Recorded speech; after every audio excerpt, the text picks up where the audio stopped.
Welcome, everyone, to our Northern California MUFON meeting for Marin and Sonoma County chapter. I'm so happy to have you here. My name's Lorian Fenton, and our guest today is Dr. Simeon Hein. And he is just, oh my God, where do I even begin? I met Simeon at an SSE conference back in 2017, was it, or 16, something like that. And Melinda Leslie, my good friend Melinda, as you guys all know Melinda, introduced me to him. And there's the emotional support Sasquatch animal running through the background there. You'll see him periodically, or her. And she is an amazing dog. She can find Sasquatch at the drop of a hat, I'm telling you. Anyhow, so long story short, when I met Simeon, it was a great event we had at SSE, but to cap it off, I got to tell you guys, we got to get on a tour bus and go over and tour Bigelow Aerospace. And this is back in their heyday. And Simeon, I don't know if you remember this, but remember the two burly guys that got on the bus with the alien insignia on their jackets and everything? Yeah. And they were checking ID, and it was like going to a foreign country. I practically had a passport, I got a picture of them. You were sitting right behind me, I think, and I got a photo of them. And yeah, I asked that guy, one of them, I said, are there, we read this article in the Times just a couple of weeks ago, right? Or previously, about there being a secret building here with ET materials. That's right. That's right. And it turned out there actually was, but we didn't find out for a couple years later. His response was, I can't talk about it, but I'll just say there's some buildings that I'm not even allowed in here. And he's security. He's top security. So that was a yes to me. I'm sorry. Yeah. That was pretty wild. I got to tell you. 2018. It was 2018. Was it 2018? Yeah. So anyhow, we get inside the building and Melinda and I are like, oh my God, Bob Bigelow standing in the center of the room.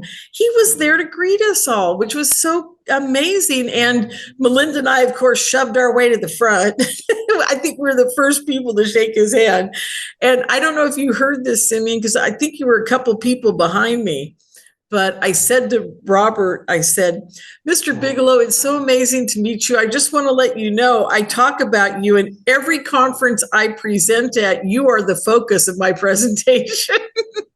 And he looked at me and smiled, but then he turned around and looked at his PR lady like he was going to kill her. For not knowing that there's some wild and crazy woman out there doing presentations about Bob Bigelow. Anyhow, it was pretty cute. And then we got to tour the facility, which was mind-boggling. I mean, the place was extraordinary. And so I'm sure we both had a great time. It was really cool. It was really cool. Yeah. That was an amazing experience. I'll never forget my conversations inside that building with our tour leaders and other attendees. Yeah, it was wild. Colm Kelleher was one of the tour leaders, and some of the most amazing people in ufology. John Alexander was there, and I think Robert Powell, and yes, I mean, it was the who's who of ufology over there. It was. Yeah. Yeah, that was wild. Someday I'll dig up my pictures from that event. I saved all the ones that were on the website, by the way. It's on my YouTube video, and I'll mention it when it's in my talk here. So. Oh, cool. Great. A tiny little bit. I'll mention it. Anyhow, this is the end of my introduction for Simeon, and I'm going to let you guys have at it. He's got a great PowerPoint presentation for you. He's going to tell you all about himself and his little doggy too, just like the Wicked Witch said. And you guys are ready to rock and roll. So enjoy Simeon Hein's presentation. Hey, well, thanks very much, Lorianne. I'm afraid my dog has just picked up the noisiest dog toy in the world, so we're going to confiscate it because otherwise he's going to, hey, look at this, we're having a dog attack here. Somehow all the toys end up underneath the desk here. Any case, that is, as Lorianne said, my emotional squatch animal from the Navajo reservation area where I actually used to work. It's interesting. You wonder what experiences in your life led to your interest now, and spending a couple months with the Navajo, with non-English speaking Navajo, just being around Navajo 24/7 for 2 months during college was an interesting. I mean, it was fascinating to be around natives to the United States who've been here a lot longer than we've been here, with their sense of time and space and cosmology. It was really interesting. So, in any case, just my background, and thanks for having me. My background is as a sociology teacher, sociologist. I used to teach statistics. I'm not a physicist or an engineer. So the ideas I'm going to present you are from a layman's perspective. Did the best I can do to understand these topics. And fortunately, more people are talking about these topics, as you'll hear in a moment. So what I want to share with you today is my understanding of a lot of how these phenomena that we call paranormal are connected. A lot of the same symptomology, phenomenology around very different phenomena. It's not something I ever expected would happen. But it turns out that a lot of these topics are highly interconnected. And as I've learned in the past few years, connected to the topics of cold fusion, so-called in the past, now called LEN, or low energy nuclear reaction.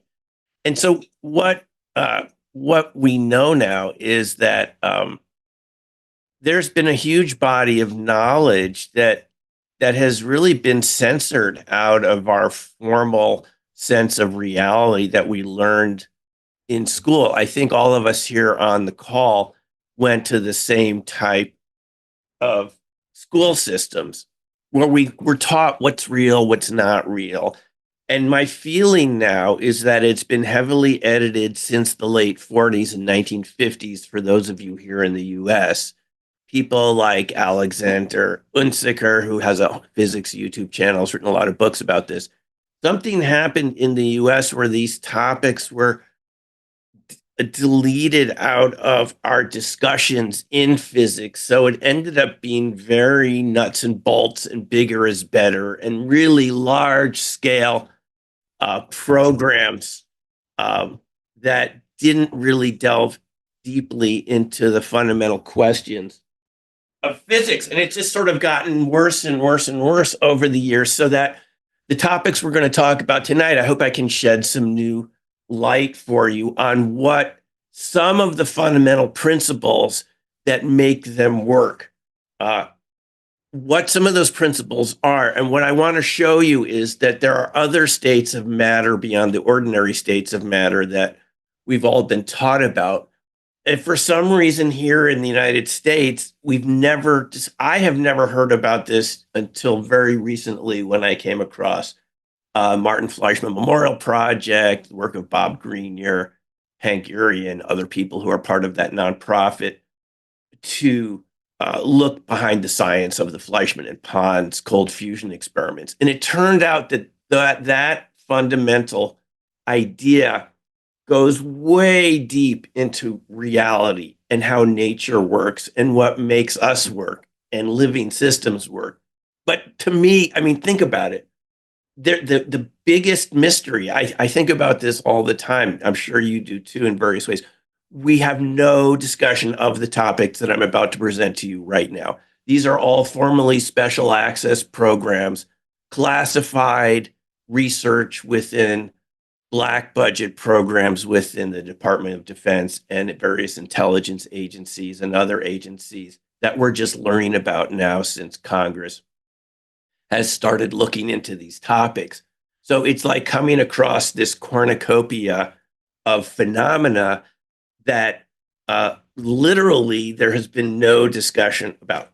And so let's look at some of these topics. Now, these are my points of view on these topics. You might have other points of view, and that's fine. I'm just going to share with you my experience.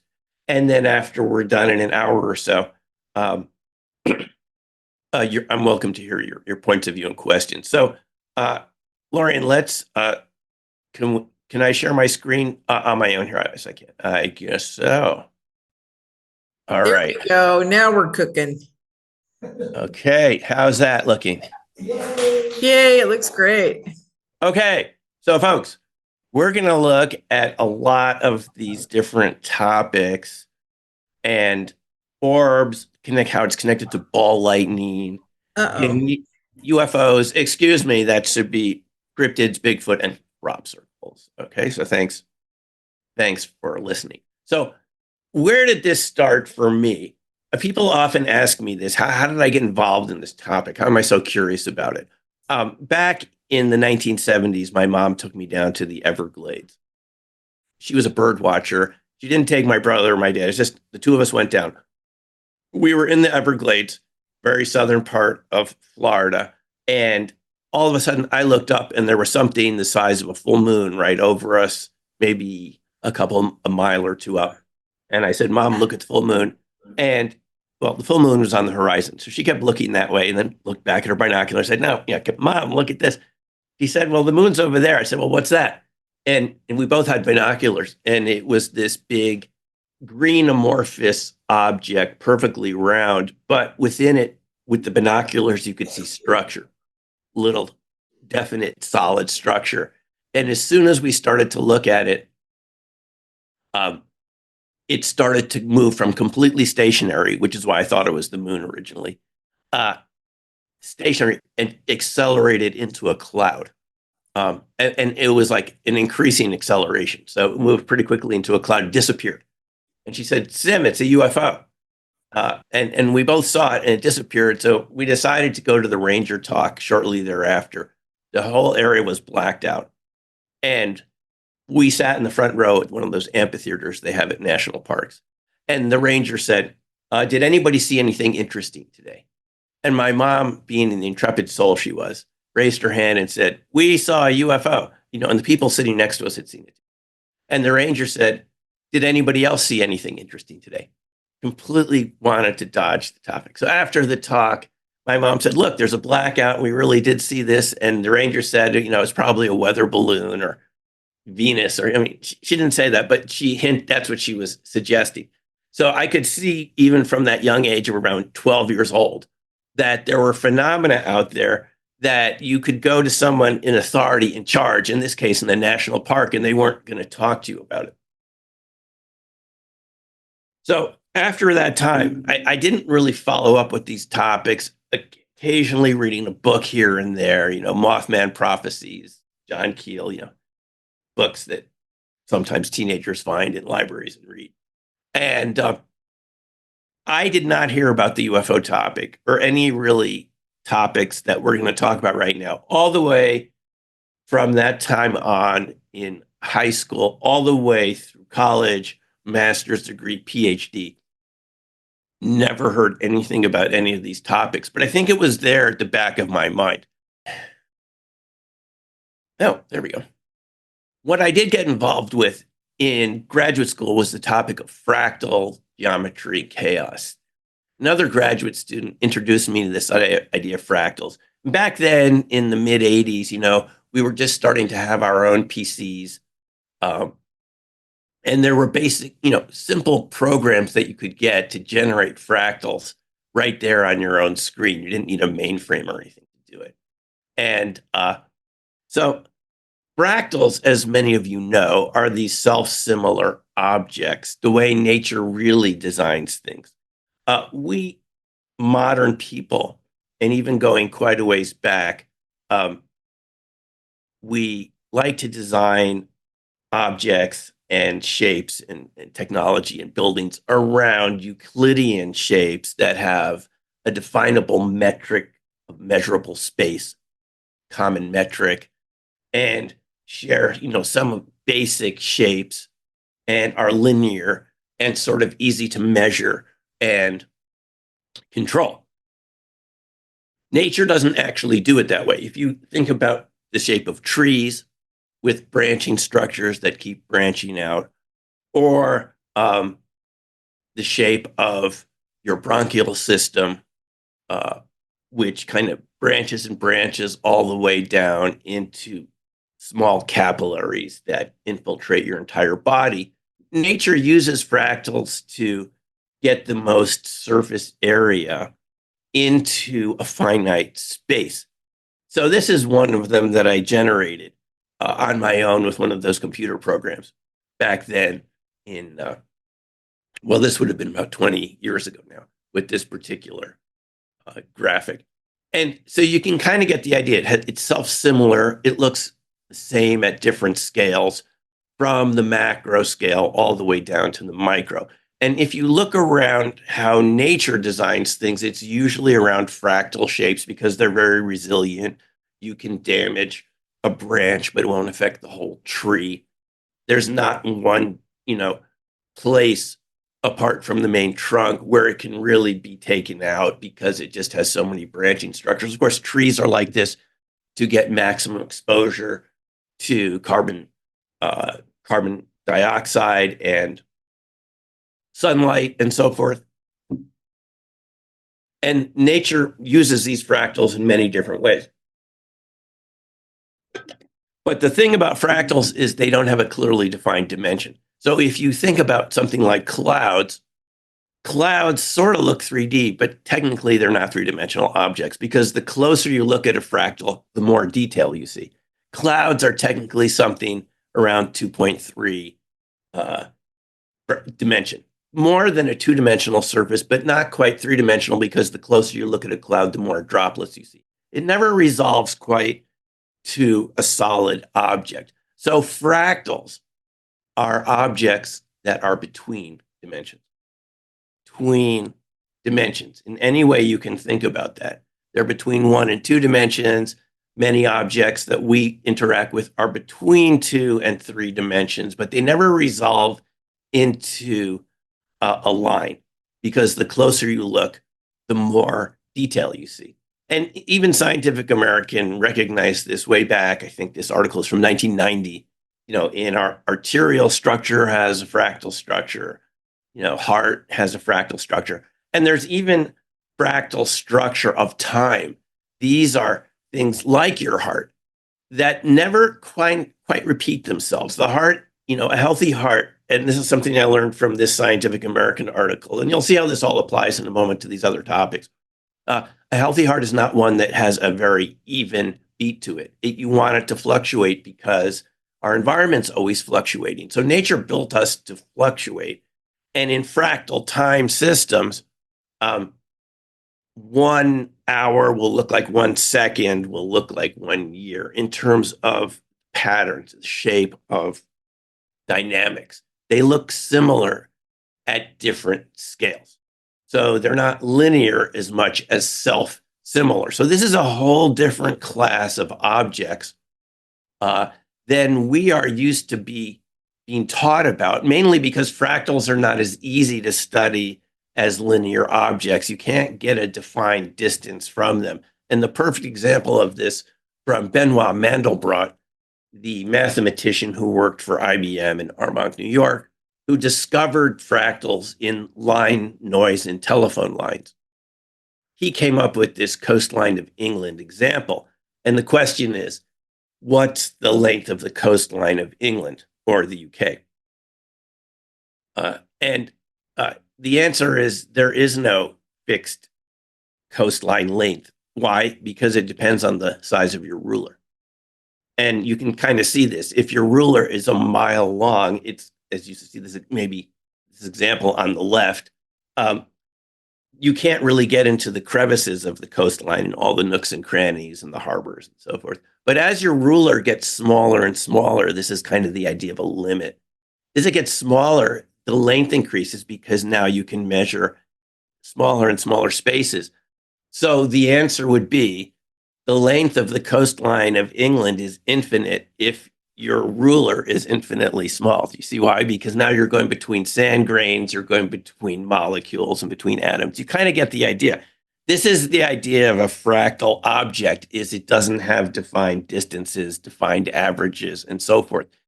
Those concepts are inventions of our own mind, but that is not how nature generally creates reality. You generally don't see these Platonic solids and so forth that the Greeks were fond of.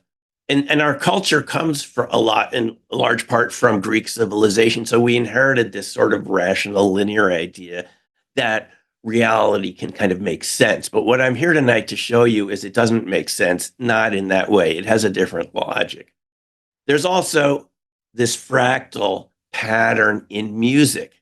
It's called the 1/f spectrum. Other people have called it flicker noise or pink noise, which is there is some correlation between the notes, but it's not a linear correlation. Obviously, if there's a linear correlation, music would not sound very musical.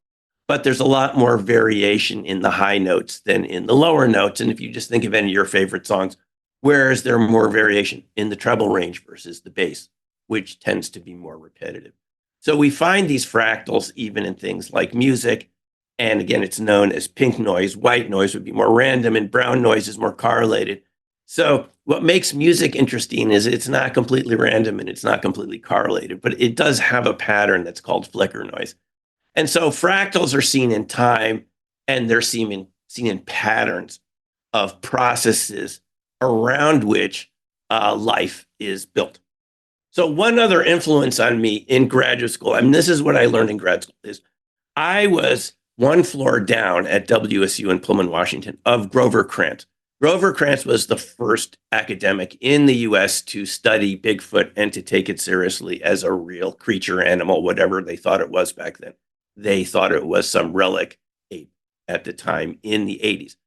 I never met Grover. He was only one floor above me. I had friends who hung out with him.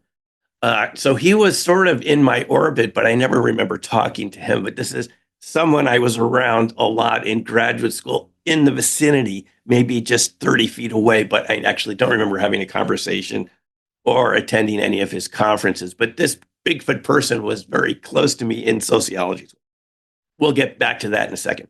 My introduction to these subjects we're about to talk about is through remote viewing. When I got done with graduate school, and I was an assistant professor for a while, and then I moved to Boulder, Colorado, and I heard someone talking about remote viewing on my local community radio station, KGNU, the show Tributaries, Robin, Claire, and she was interviewing someone named Courtney Brown. You might have heard of Farsight Institute. And he was saying that there was this newly declassified intelligence program that had trained psychic spies.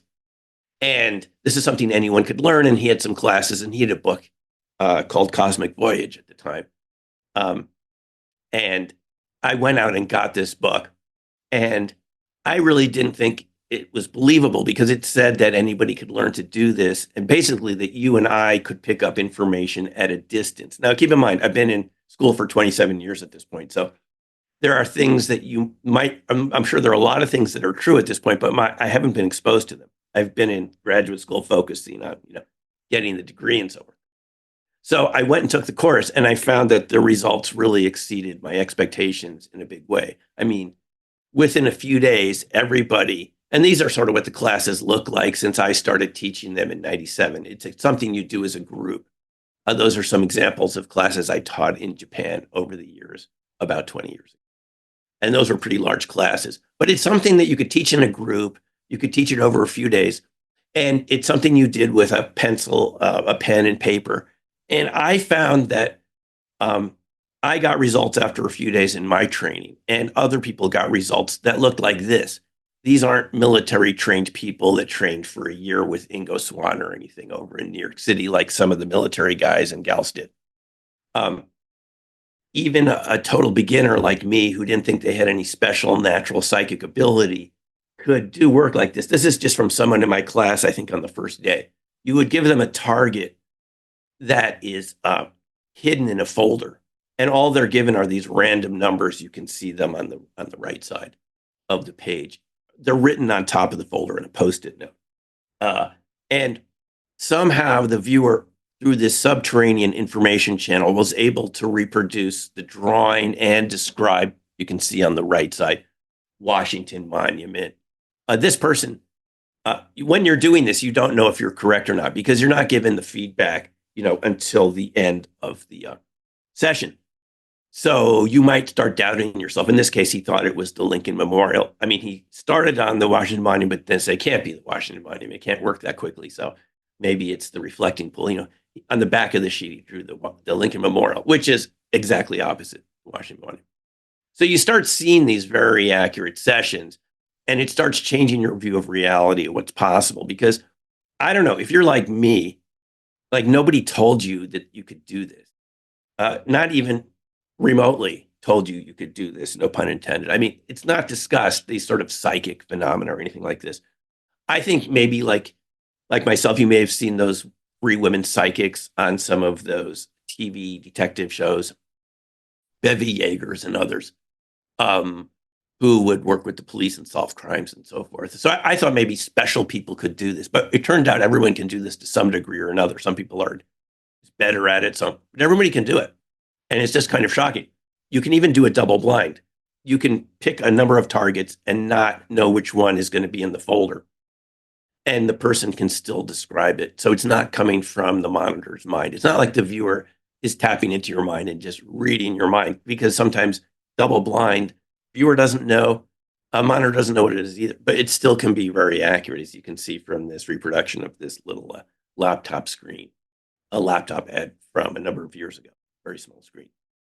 So our view is, like, for me, like a gateway drug to a larger range of topics, as you're about to see, because I started to wonder, first of all, when I was studying fractals and chaos theory in graduate school, I started to wonder whether there are a range of phenomena that were not being studied by Western science because they didn't fit into the linear methodology of statistics that's become commonplace in social science and other disciplines. In other words, was academia just picking the topics that would more easily fit into their pre-existing worldview and not things like RV, which are a little more challenging to explain?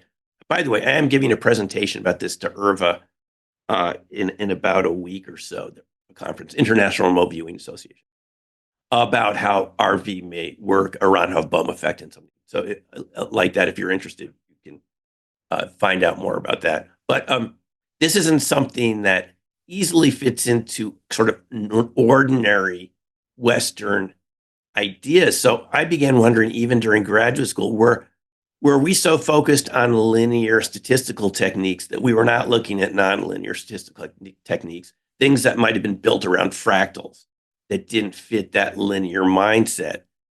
And so it led me to wonder, well, if they didn't tell us about RV, what else didn't they tell us about?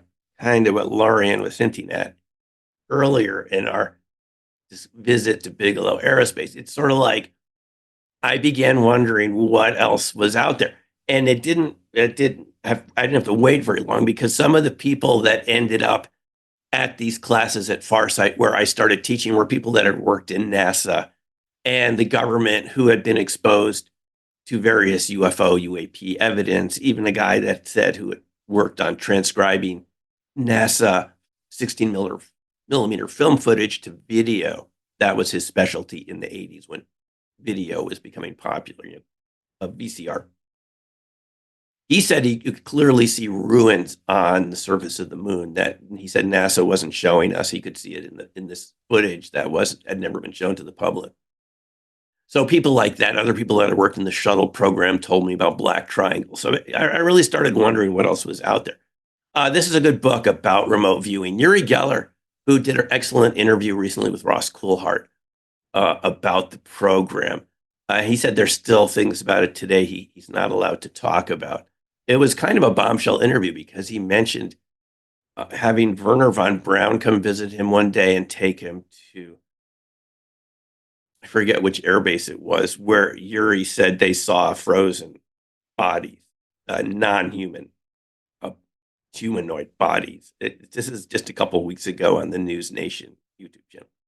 But Uri Geller was the first test subject at SRI before Ingo Swann and before others. They had him over for 6 weeks.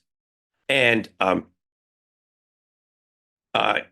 while he was there, they did experience strange phenomena in and around Lawrence Livermore Lab, where he was viewing and being tested and so forth. So it just sort of suggests that there's other processes going on, non-ordinary EM fields that induce other phenomena.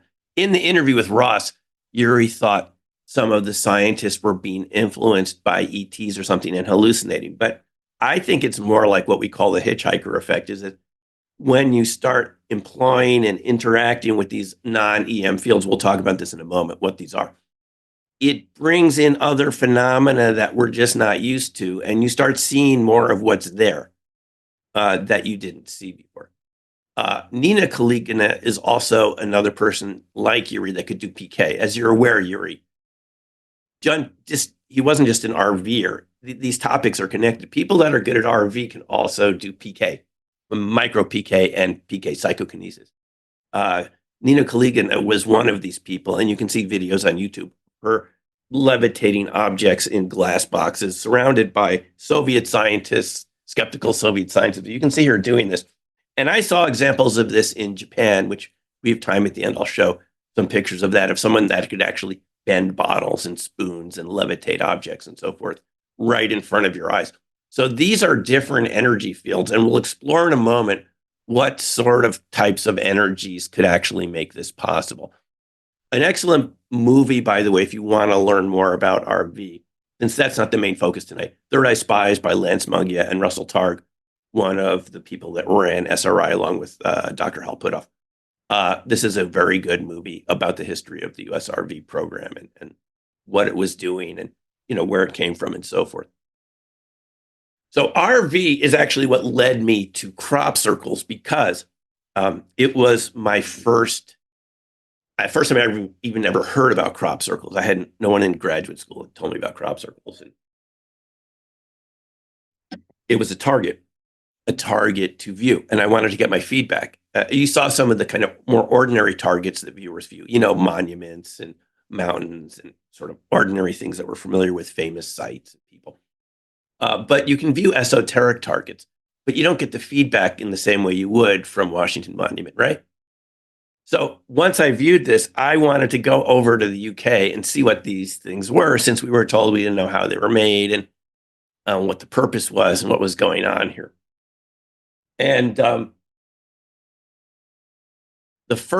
went with a guy named Ron Russell, who was at this Denver UFO conference. I went to my first UFO conference in 96, and there was Ron Russell talking about crop circles. We don't know who makes them, how they're made. The first one I went into was the Koch snowflake fractal. A fractal right there by Silbury Hill in Wiltshire, near the town of Marlborough. And it's the largest and biggest earth mound in Europe, right there, man-made. And there was this huge football-sized field, Koch snowflake, which, I had studied this for my dissertation. It's a type of deterministic fractal that, I learned how to calculate the dimensions and so forth, and found a way to use it to measure information and so forth. But this was the one that I was familiar with. But in the books I had, in school, it was like this big to save printer's ink. That's how big my Koch snowflake was. That I looked at. Here it was the size of a football field. You can see how you iterate, how you keep generating this self-similar pattern. And it creates something called the Hausdorff dimension and so forth, which is how you measure the dimension of fractals. But here it was in my first crop circle. And then kind of variations of it appeared. Anyway, crop circles turned out to be very interesting because we continually found these electromagnetic effects. This particular formation caused Ron's compass just to spin around like a motor. Okay, so very strange. How could something inert like wheat and small, this is not very big, that right in front of Silbury Hill. It's a small circle, but it caused this magnitude. It didn't happen outside the circle. And this is very easy to study because you go outside the circle with your equipment and then you go in and you see what happens. So we found these circles had electromagnetic effects. They could also create time slips. In this particular circle near Avebury, Truslow, town of Avebury, has a stone circles. It's the only town in Europe surrounded by a stone circle, Avebury. And Ron said that he went out to get more film, and he noticed that the wheat started to look very tall and the path became very narrow, and he encountered people that seemed like they were from another time in the UK, like maybe 500 years ago. They were speaking a different type of English, and they were shorter and wearing this kind of garb and so forth. And he felt very strange. When he got back, he felt like an hour had gone by. He never made it to the car. Just experiencing this experience he had.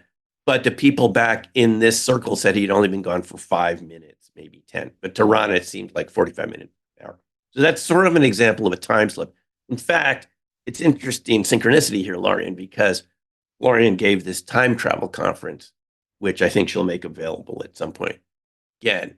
And she asked me to participate. And I heard many examples of this and started studying of people who go to a location and experience another time in history at that location that doesn't fit with the current present moment, or go into it temporarily like Ron did and come back. I've even talked to friends I know who've experienced this too, which you can ask me about later. I've talked to many people now, including some RV students in my class, literally crossing the street and seeing it go back to cowboy days and then coming back again. That's a very interesting aspect of this. In our own circles that we made, we also got these strange distortions. I mean, this is one we had permission to make, a small one in Hays, Kansas, coming back from the Austin Remote Viewing Conference in 2002. And all of the pictures, and this is a professional Nikon camera, all of the pictures came out blurry, strange lights. Nobody knows what this is, but the camera never did it before and it never did it again. It wasn't like light leakage. It was something to do with the circle. It could be static charges and so forth. We'll get into that in a moment. And by the way, this is a very interesting book that the original idea of crop circles is that they were made by plasma vortices. And this is Terence Meaden's book, The Circles Effect and Its Mysteries. This is very interesting that people had different ideas of what caused them. There's an excellent book. I don't have it in front of me now. It's called The Secret History of Crop Circles by Terry Wilson. And Wilson went back 100 years to circles from the 20s, from the 30s, 40s. And you have reports of whirlwinds, tornadoes, plasma vortices, things creating them, UFOs, the Tully saucer nests. I'll show you a picture of that in a moment in Australia. There are different things that create crop circles. That's what I'm trying to say. And even the plasma vortex theory, Meaden said it was very rare. It's not like most of them were made that way, maybe just a few every year. I'll show you in a moment an example of one that I saw that looked made that way. But we found, even talking to the human circle makers, as a lot of these people started making them, Doug and Dave, late 80s. Doug had seen the Tully saucer nest. Human circle makers described, and I had an interview with Matt Williams. It's on my blog, newcrystalmine.com, on the Matt Williams YouTube channel, Secret Vault. And he said he talked about it again in the interview about 2 weeks ago. They saw orbs coming towards them as they were about to start making one in the Tosmead Copse area, and they ran away. They didn't want to mess with these orbs. They came right. They thought they were like headlamps or farmers' lamps, but they came over the tops of the fields and converged on where they had been. And they got out of there. So even the human circle makers experienced strange phenomena out there. Shadow people, small UFOs. One circle maker, one of the best of them, you've seen his circles over the years, told me small black triangles. They would see them over their formations, like they were inspecting them for real. So orbs show up around crop circles. This was from a German tourist coming to visit us. We were at Woodborough Hill, right there in those trees. And he saw this over a crop circle and took the picture. It's really there. It's ball lightning, in my view. I think at the time I would have thought it was a small UFO or something, but this is what ball lightning is, and we'll talk about that in a sec. So I saw this myself in my own experiences at this circle called the Devil's Den Formation, 5 field down. Let's see if we can play the audio. I mean, I saw 3 devices get affected by this. My GPS has just gone wrong, basically, and the screen has gone. Look at this, the strange sort of pixelation. Let me get a close like it's been pushed or something. That's solid plastic. Oh. The last time I had this, all my batteries got red hot. Well, this was someone saying, batteries. I've seen it many times, we had 14 hours of battery life, new batteries when we Flat as a came in, pancake. and now they're hot and they're completely Have a look. and within seconds. So my the static only meter second time's stopped ever happened. Yeah, I working. laughed. Correct You had 14 520 hours when you meter, came in. we were 14 attempting hours to of battery life when I reproduce some came of into play. BLT measurements with static. The BLT team, Burke, Levengood, and Talbot, who studied these at the time, and they had detected some static changes. So we wanted to see if we did find some static changes. My static meter rose up. Masao Maki, a sushi restaurant owner in Boulder, who I hadn't met before, coming from Boulder. He wasn't very far from my office where we did the RV teaching, but I met him over in the UK, but his camcorder got dirty heads indicator, new Sony camcorder. That doesn't happen for 10 years if you've owned one. And then Rob Spate comes in and battery. So 3 devices in about 5 minutes. So I mean, it's right there at the edge. It creates a very strong electrostatic charge, which leads to charge separation and a host of other effects. And we'll show that in a second. But it was very interesting to me just looking at this presentation recently from the International Conference on Anomalies in Hydrogen-Loaded Metals. Kind of long name, but another name for LEN, or low energy reaction. They found, look at the ratios of these circles. It just seems, you start looking and wondering, is it to do with the ratios of the circles, the repetitiveness of the pattern, the swirls? It's just interesting that it often matches up with other people working other subject matters, in this case, Leonard, in terms of the mathematical ratios, creating these special effects that those researchers are looking for. In other words, to generate excess heat in a closed loop. I talked to different camera crews, and this camera crew from National Geographic, they only, at the end of this long interview, they only showed my hand holding the static meter at the end of the show. After talking, it was great. We talked about the formations, and they finally showed my hand. Oh, geez. You got to watch out for these professional camera crews. But I got a great story out of it. They said they had talked to the BBC camera crew right down there at Silbury Hill a number of years before, I think around 1990 or something. They said that this professional camera of the BBC crew malfunctioned so badly in the crop circle, they had to reboot it. It was a software-driven beta cam, and they had to reboot it to get it to work. So it was just more examples of professional camera crews also having their cameras go on the fritz. This was one of our tour participants, and let's see if I can, I've got my, she was saying that it affected her. Okay. Oh, here. So, Pam, what happened to your cameras in the circle? Well, you know how when you take a picture with a digital camera, and the picture you've taken shows up in the view screen, and then it goes away and it shows you what you're looking at so that you can take more pictures. Well, mine doesn't do that when I'm in a crop circle. It shows me the picture I've taken, and then it shuts down. Camera shuts down. And what formations, where did that happen? I first became really aware of it in the Chutes formation. It's on the upper left. And then it happened again in the Avebury. And so the viewfinder, instead of showing you the preview what you just took, it just shuts down. Instead of showing you what you took and what you can take again, it just shuts down. Mm-hmm. Just the viewfinder, not the entire camera. So this is kind of... It doesn't do that anywhere else. Amazing. Okay. This is kind of typical as one aspect of the functionality. The device will stop working. Like it's encountering a field of energy that doesn't play well with the electronics. It can be severe enough to destroy cameras. I've seen it melt solder joints in cameras just being on top of the wheat, not filming or anything, just sitting there. It happened to a camcorder in '97. So they crop circles are just known to do this. And our big discovery was even some of the ones that we later learned were man-made were doing this too. So it wasn't from some residue of UFO propulsion system or even a residue of a plasma vortex coming down.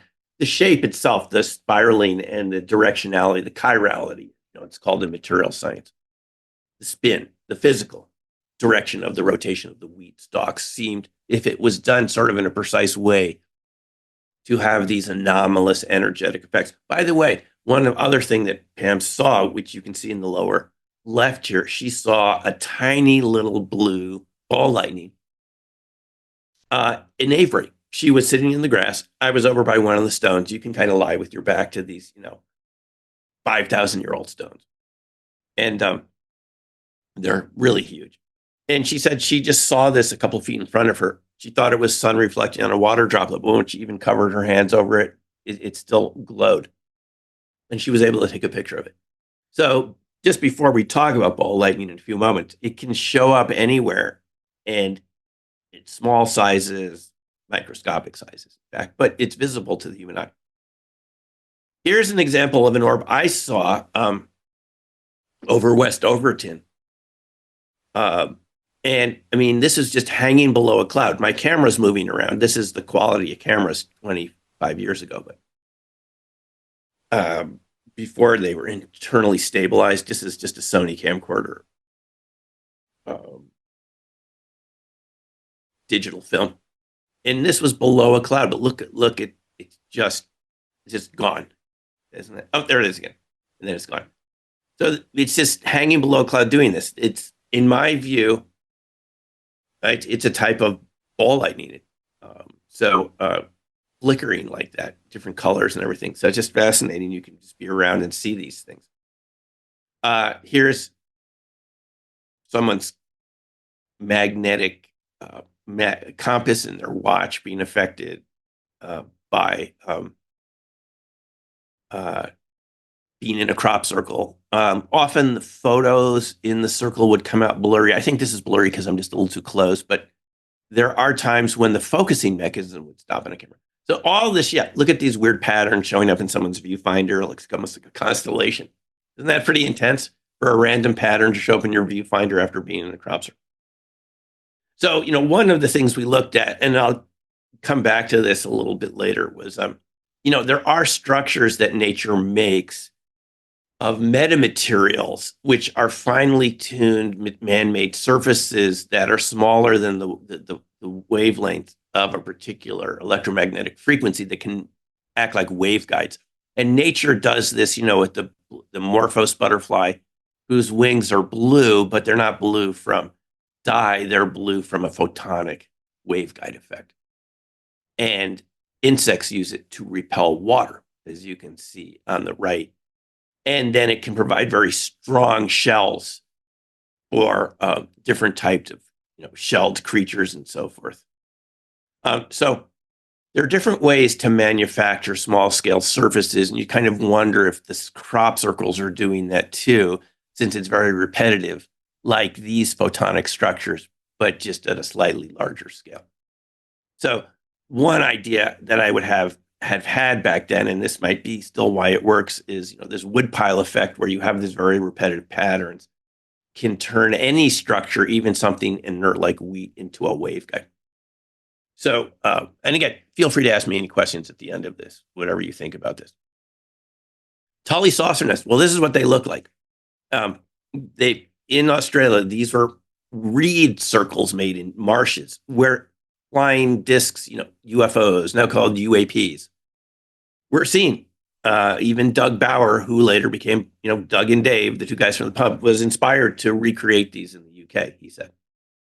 Interesting thing about the Doug and Dave interview with I think it was with BBC. The last sentence they said in the interview is, we always felt like something was making us do it.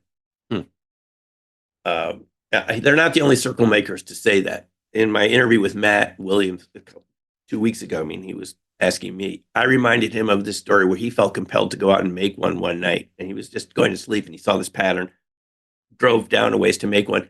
The pattern he felt he had to make was the exact shape that a group was meditating upon just 100 yards from that area, not far near the Ridgeway near Avebury. It's ancient road, even predates the Roman times. The Ridgeway, it's actually called the oldest road in the world. It was there when Europe was connected to the UK. Before the English Channel existed, there was this Ridgeway road for Iron Age people. And Matt was there. He made a flower of life, and there was a group nearby meditating, but he didn't know about it. And he said he heard guitars and flutes coming from that area, but they weren't playing any instruments. So you wonder what was going on out there. So anyway, there can be different influences that get people to do this. But this is the Tully saucer nest, what inspired people to do this. Now, one of the interviews for I interviewed for my book, Black Swan Ghosts. And this is available in the videos on the blackswanghost.com channel. You can just watch Louise Vovez and about 7 or 8 other witnesses. She said she saw a UFO flatten a meadow picking huckleberries in Usk, Washington. Coming over from Idaho, her brother was a huckleberry baker. They made products, and there was a disc kind of hovering over the area, and a woman and her son went to call the sheriff. And she said, just as it was leaving, it dove down, made a whistling sound. You can watch the video and hear her describe it. But she said it flattened the meadow. I said, Louise, how flat? She said flat as a pancake. So that's 90 degrees. So that sounds a lot like a UFO affecting plants, which is very similar to what witnesses have said. And you can see this in the secret history of crop circles. So here's another witness. In case you're one of these people that goes the other side of me and says, no, they're all man-made. No, there are witnesses who've seen things like that form from UFOs. So there are all types. Here's an example of Colin Andrews, crop circle researcher, now lives in Connecticut, originally from the UK. Here he is, one of our tour guests on one of our crop circle tours. His camera stops working, and a Japanese tourist photographed this helical structure in the center of a crop circle. That just looks like the pollen is being shaped by some energy field right into a spiral vortex. To my eyes, that's what it looks like.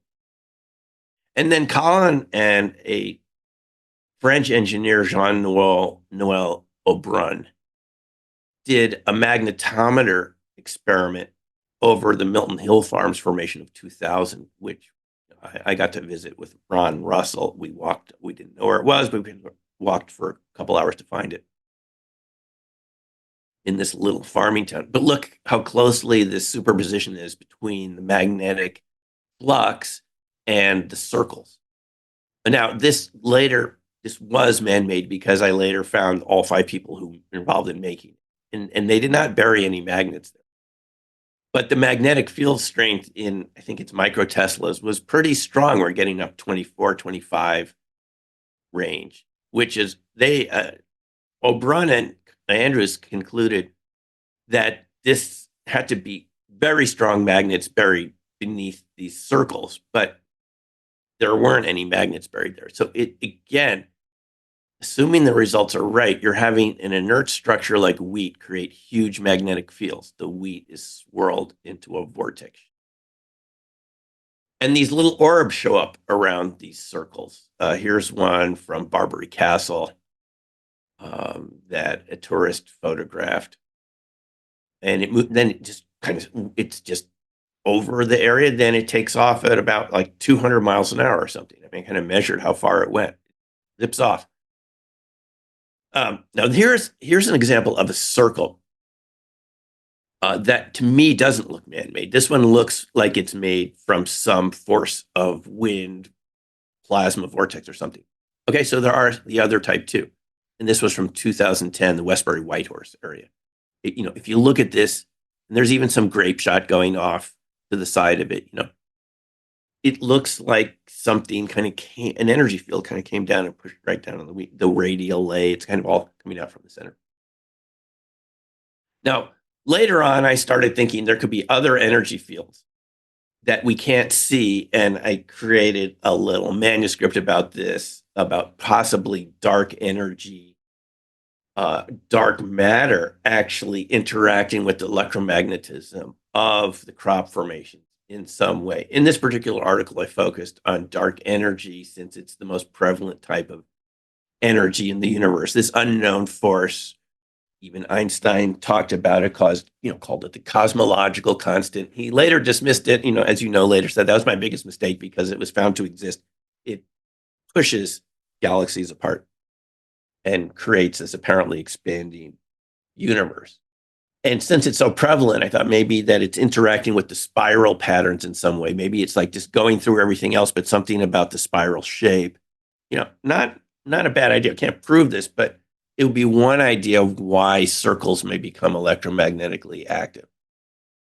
This is a good book, talks about lots of cases, strange cases around circles, ball lightning, orbs, people's experience with that.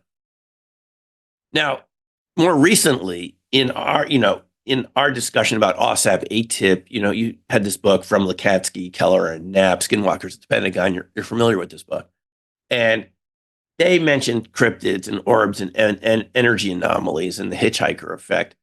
And it seemed to me a lot similar in some ways to what we had seen around crop circles in terms of the camera and battery failure, which, you can see on the show Secret of Skinwalker Ranch, which I think is now in a new season. I've seen some of the show.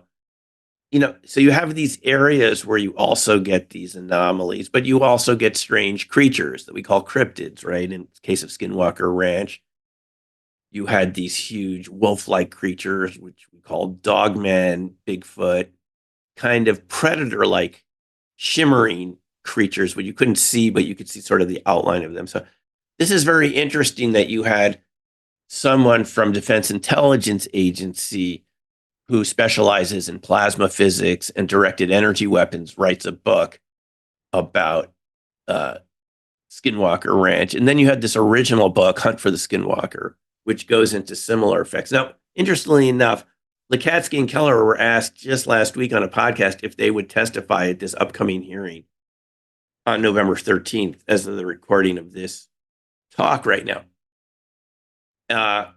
In front of, I think, Joint House Senate Intelligence Committee or something, and they said no, they wouldn't do it. They signed NDAs, and they can't talk about it. So, you can kind of see what the issue is here, folks.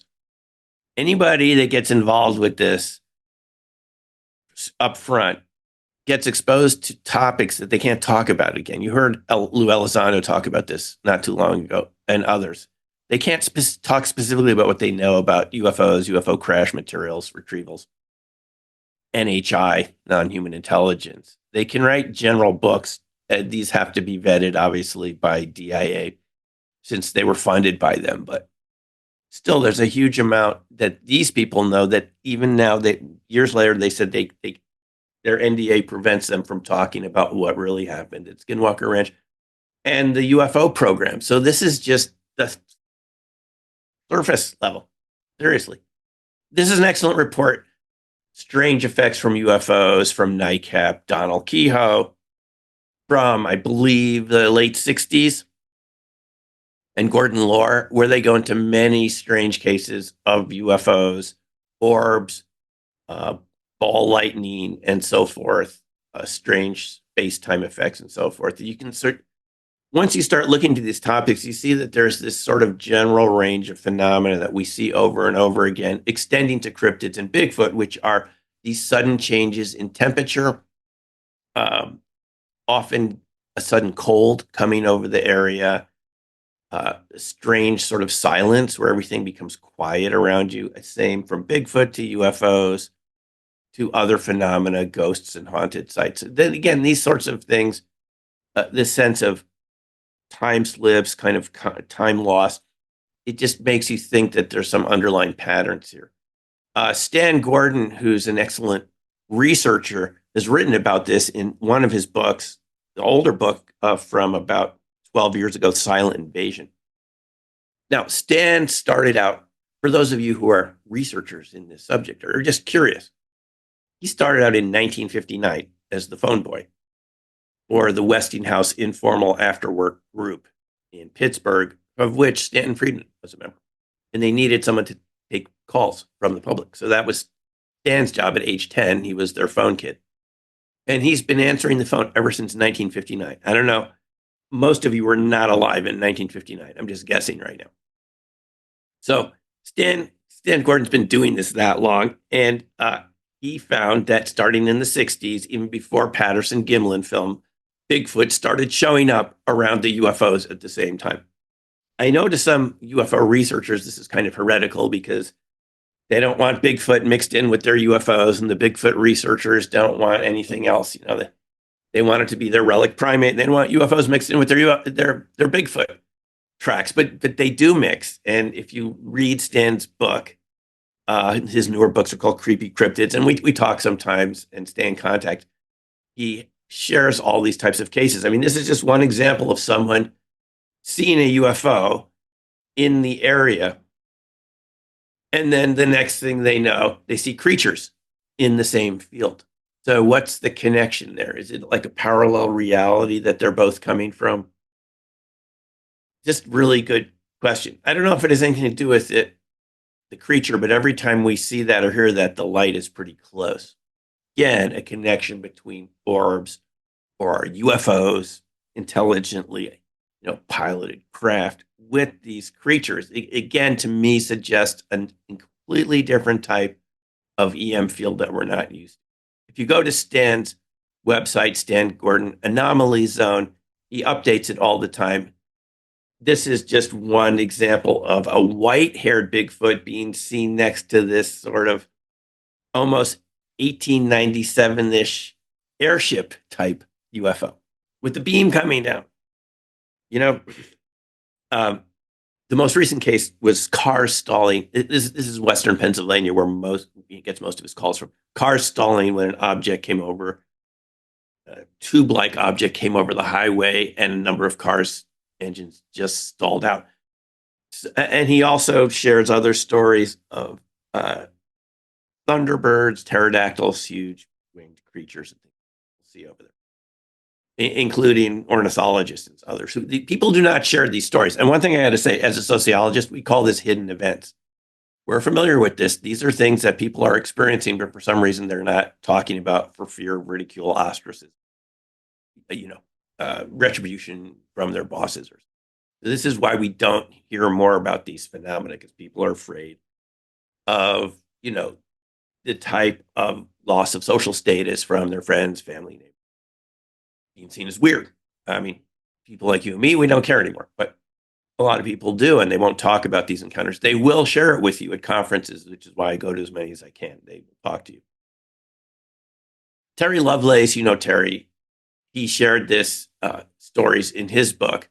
In the second book, Devil's Den: The Reckoning, he had a lot of readers he selected the best stories that people had sent to him, filled with stories of orbs and time loss and very strange phenomena. Again, this kind of crosses over the boundary from UFOs to cryptids to RV experiences and so forth.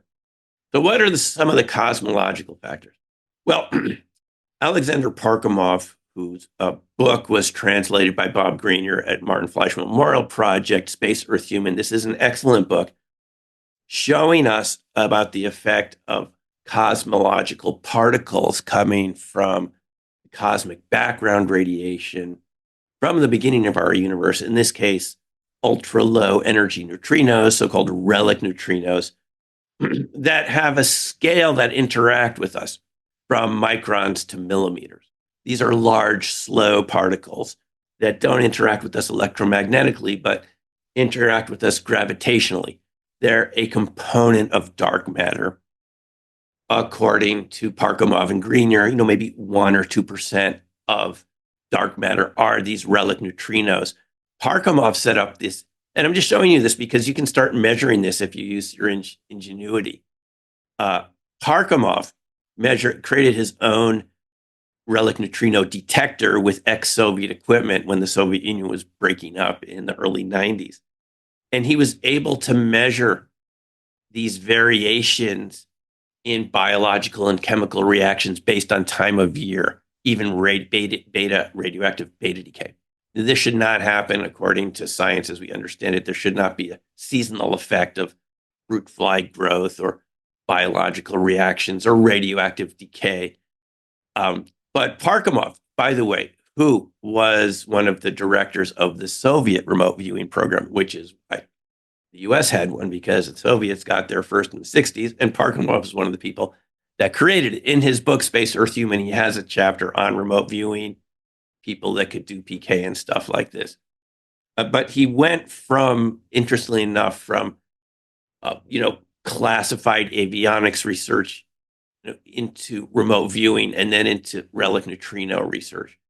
And this is sort of this seasonal variation year after year after year in all these different types of radioactive decay, which conventional science would say there shouldn't be any cosmological factors. But what it shows is that as the Earth and the Milky Way kind of move through the universe, there are these different seasonal factors. We're exposed to more or less of these relic neutrinos, which as a type of dark matter cluster around gravitational objects. And you and I are interacting with them now. You get more outside than you would inside because they're blocked by objects and so forth. But it's just interesting that there's a cosmological factor to this. Because even in remote viewing, we knew about sidereal time, kind of time of day of the Earth relative to the center of the Milky Way, affecting RV accuracy. So dark matter starts coming into this type of matter that outnumbers ordinary matter. You know, you read different estimates, maybe 4 to 5 to 1 or more.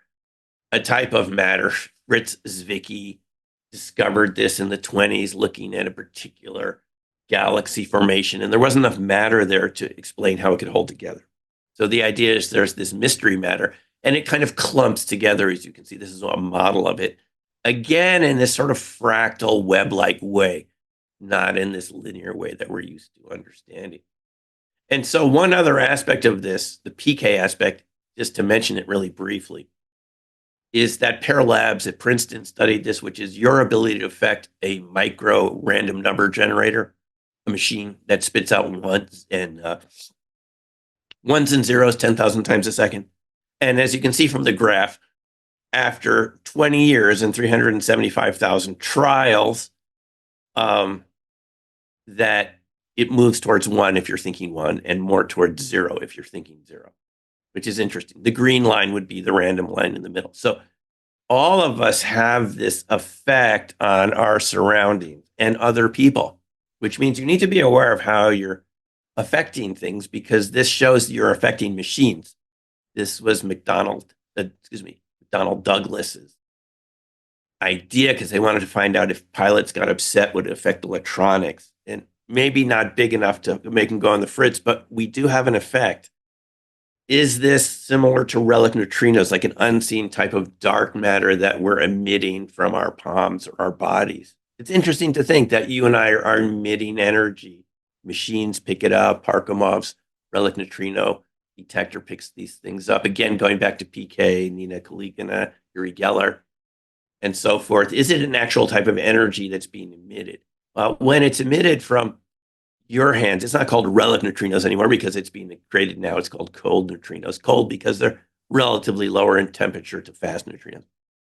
And this leads to the idea that Boyd Bushman suggested, that there's a neutrino universe that interacts with dark matter and dark energy. So this is one of the big take-home messages of my lecture tonight, is this science going back decades that we haven't had much discussion about in the West says that beyond ordinary Maxwellian electromagnetic fields, there's other fields that interact with neutrinos and dark matter and even dark energy here, which can create anomalous EM effects and interactions with other aspects of our universe that you don't ordinarily see in the normal, ordinary EM fields of Maxwellian electrons. And so various people have suggested this. So in the universe, we started to see that the universe itself has a fractal distribution. In the beginning of the lecture, I said, we can see it at microscales in trees, biology, but someone like Winston Bostick, who was a researcher hired by DOE to find peaceful uses of nuclear power after World War II of the H-bomb, Project Sherwood, found that universes could have a spiral sort of shape, and you can create them in test tubes also. So they exist at this large scale, and they exist in this, as the New York Times called it in 1950 something, physicist creates a universe in a test tube. Again, another type of shape that could interact with dark matter, relic neutrinos, just being created in the lab. This type of research went deep black because the Air Force research on ball lightning references this research, but it's redacted. And it's referring to the research around this era that the Air Force looked into.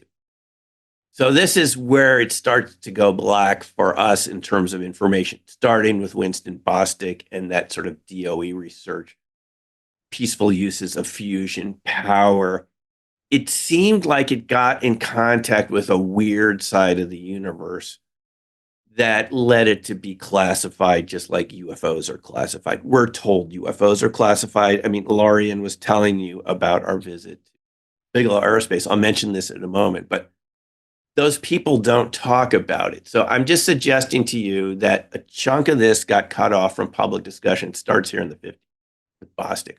Then we had Ken Shoulders, someone formerly worked for NSA in microelectronic masking techniques, and is asked to look into the research of John Hutchinson, the Canadian researcher who attempted to reproduce Tesla's experiments and was able to reproduce some of it at a smaller scale with his own devices, which he was able to reclaim from, I think, surplus military equipment and so forth.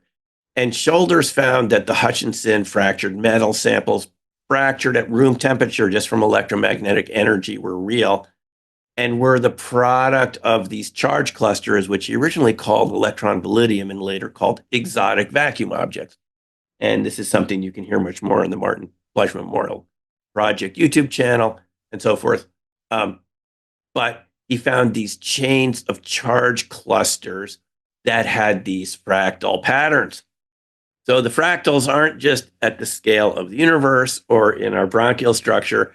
They're at this invisible layer of electromagnet, forming very quickly and disappearing and forming the basis of orbs and ball lightning. And Shoulders discovered this and claimed that EVOs, exotic vacuum objects, as compared to sort of normal vacuum objects, normal baryonic matter that we're used to around us, another type of energy and matter that exists. This is really something.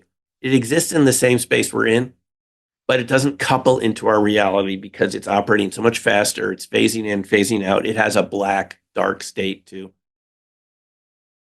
Now, just yesterday, I'm reading Science magazine, and lo and behold, they discovered a fractal type of electricity.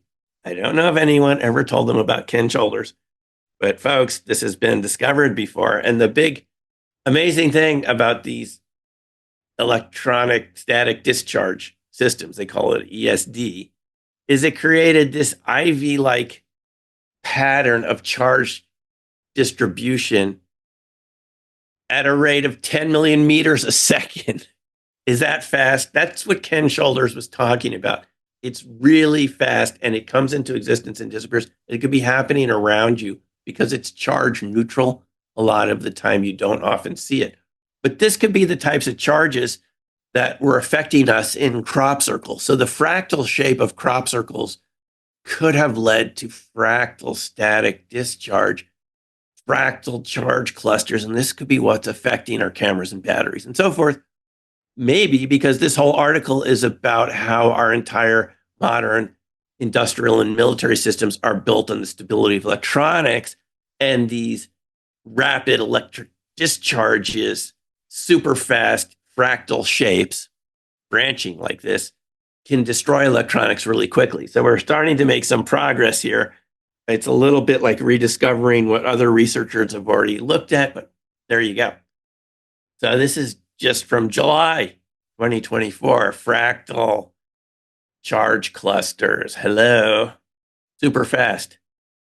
And in this recent discussion from Bob Grenier on MFMP site, he talked about the rotation of ball lightning objects in plasma. Same thing, 100,000 kilometers a second. These super fast charges. Shoulders believed that these exotic vacuum objects would cluster together and form micro ball lightning, which is the basis of cold fusion, low energy reaction, and a lot of other phenomena. It starts out as a plasma, but the next stage after a plasma is a condensed plasmoid, plasma with a curve, with a shape, and it condenses down. And Shoulders, this is why it matters. Shoulders said that this type of darker and darker EVO state, as it became invisible, would form its own sort of black universe in a lower pressure region of space, but right next to us, but you wouldn't see it. Almost sounds paranormal, doesn't it?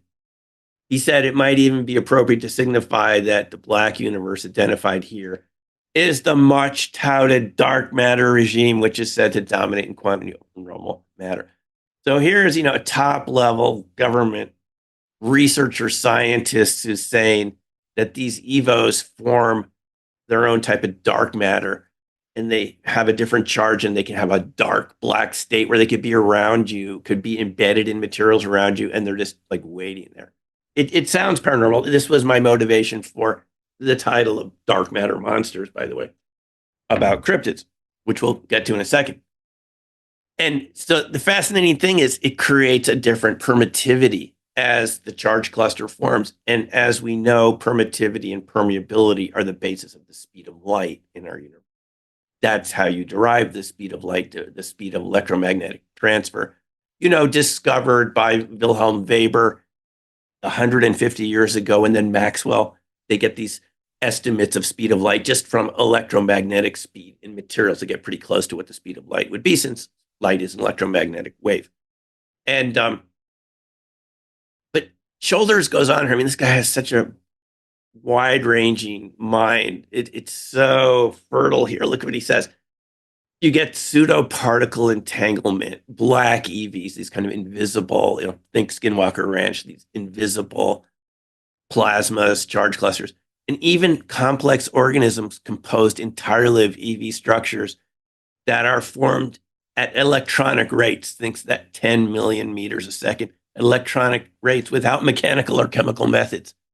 So there could be life forms around us that are based on this other type of charge cluster instead of matter like we're made of, that could coexist in this space. We might not even see them because their permittivity, greatly reduced levels of permittivity is the ability of a material to resist an external magnetic field.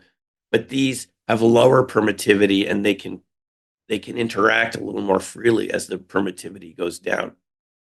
He even says it's like what cold fusion is. So we can see how these phenomena are related. And I mean, just going through skinwalkers at the Pentagon, they encounter this dark oval shape. Remember this? The three of the DIA analysts are walking out there. You guys read the book.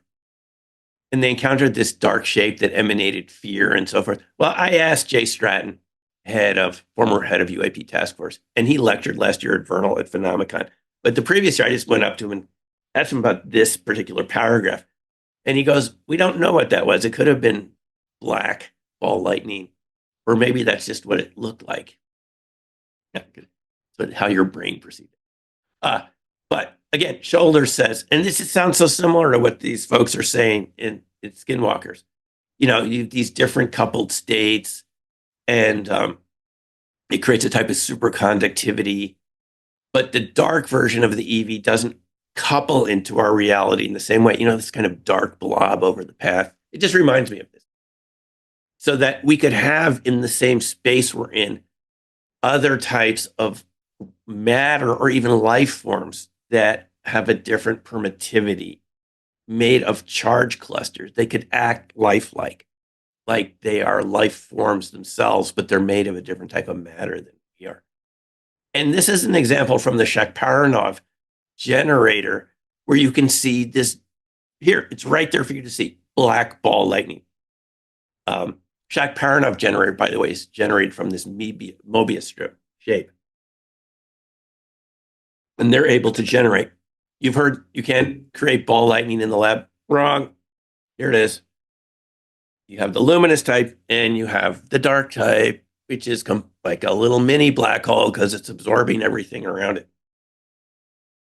And here's Hutchinson. This is creating some of these effects in the lab, imitating the work of Tesla and so forth, the Hutchinson metal fractures and so forth. So another excellent researcher who unfortunately passed away earlier this year, Dr. Takeaki Matsumoto, he completely reinforces, working independently from Ken Shoulders, comes up with very similar ideas, is that there's a type of ball lightning, micro ball lightning charge clusters. He called it an itonic cluster. And fortunately, the MFMP are coming out with a newer version of his book with even better photographs, since Bob was able to go over there and get the original photographs of very strange structures that Matsumoto, I think, correctly described as miniature black holes. These aren't the type that are going to swallow up the Earth. They have their own little non-radiating boundary right there. They're microscopic.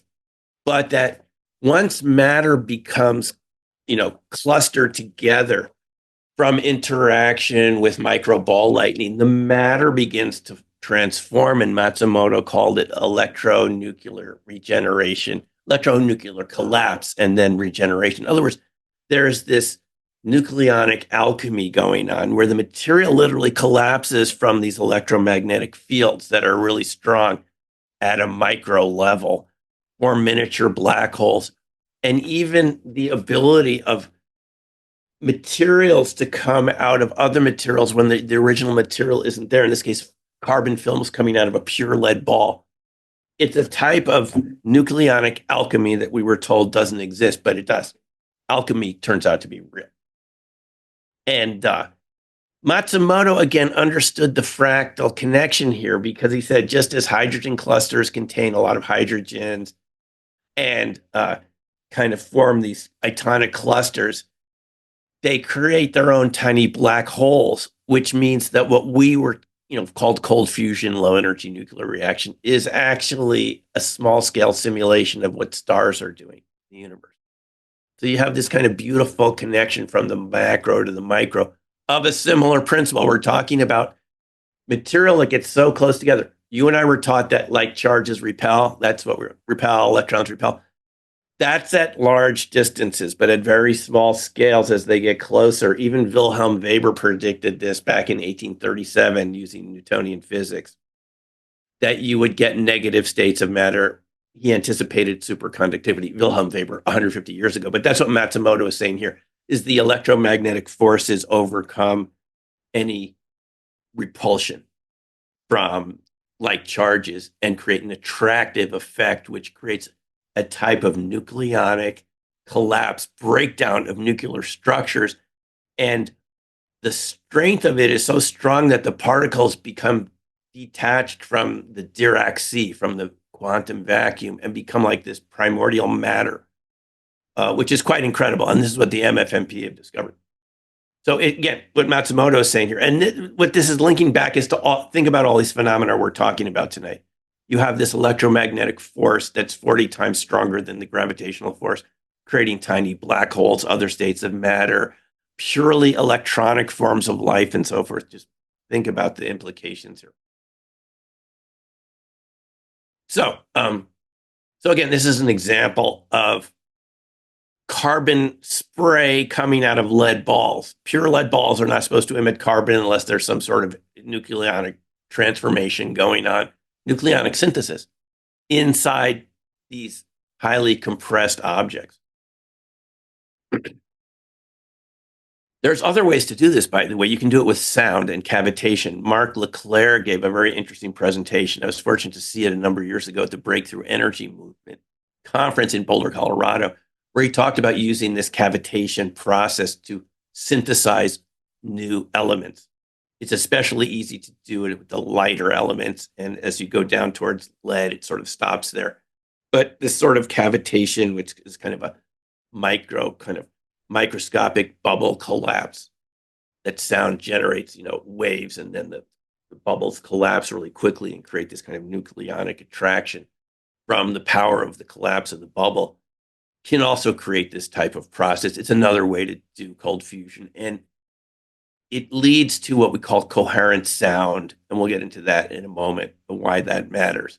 But we're talking about different types of matter here that has a coherency that we don't normally see in ordinary matter. By the way, this isn't very safe to do this at a very large scale because both Leclerc and his partner, unfortunately, I'm told after this lecture I saw in 2015 or so, got cancer from being around these reactors. So we want to shield these, and you don't want to push them too hard because they create a type of strange radiation, which is still not completely understood. But I mean, again, Lukatsky talked about this in Skinwalkers at the Pentagon. Remember these cases of orbs coming into people in their cars, passing through them, and these people later get immune system problems and so forth, types of cancer and so forth. So these types of processes need to be treated with a lot of caution. You should not be chasing any old orb you see out there.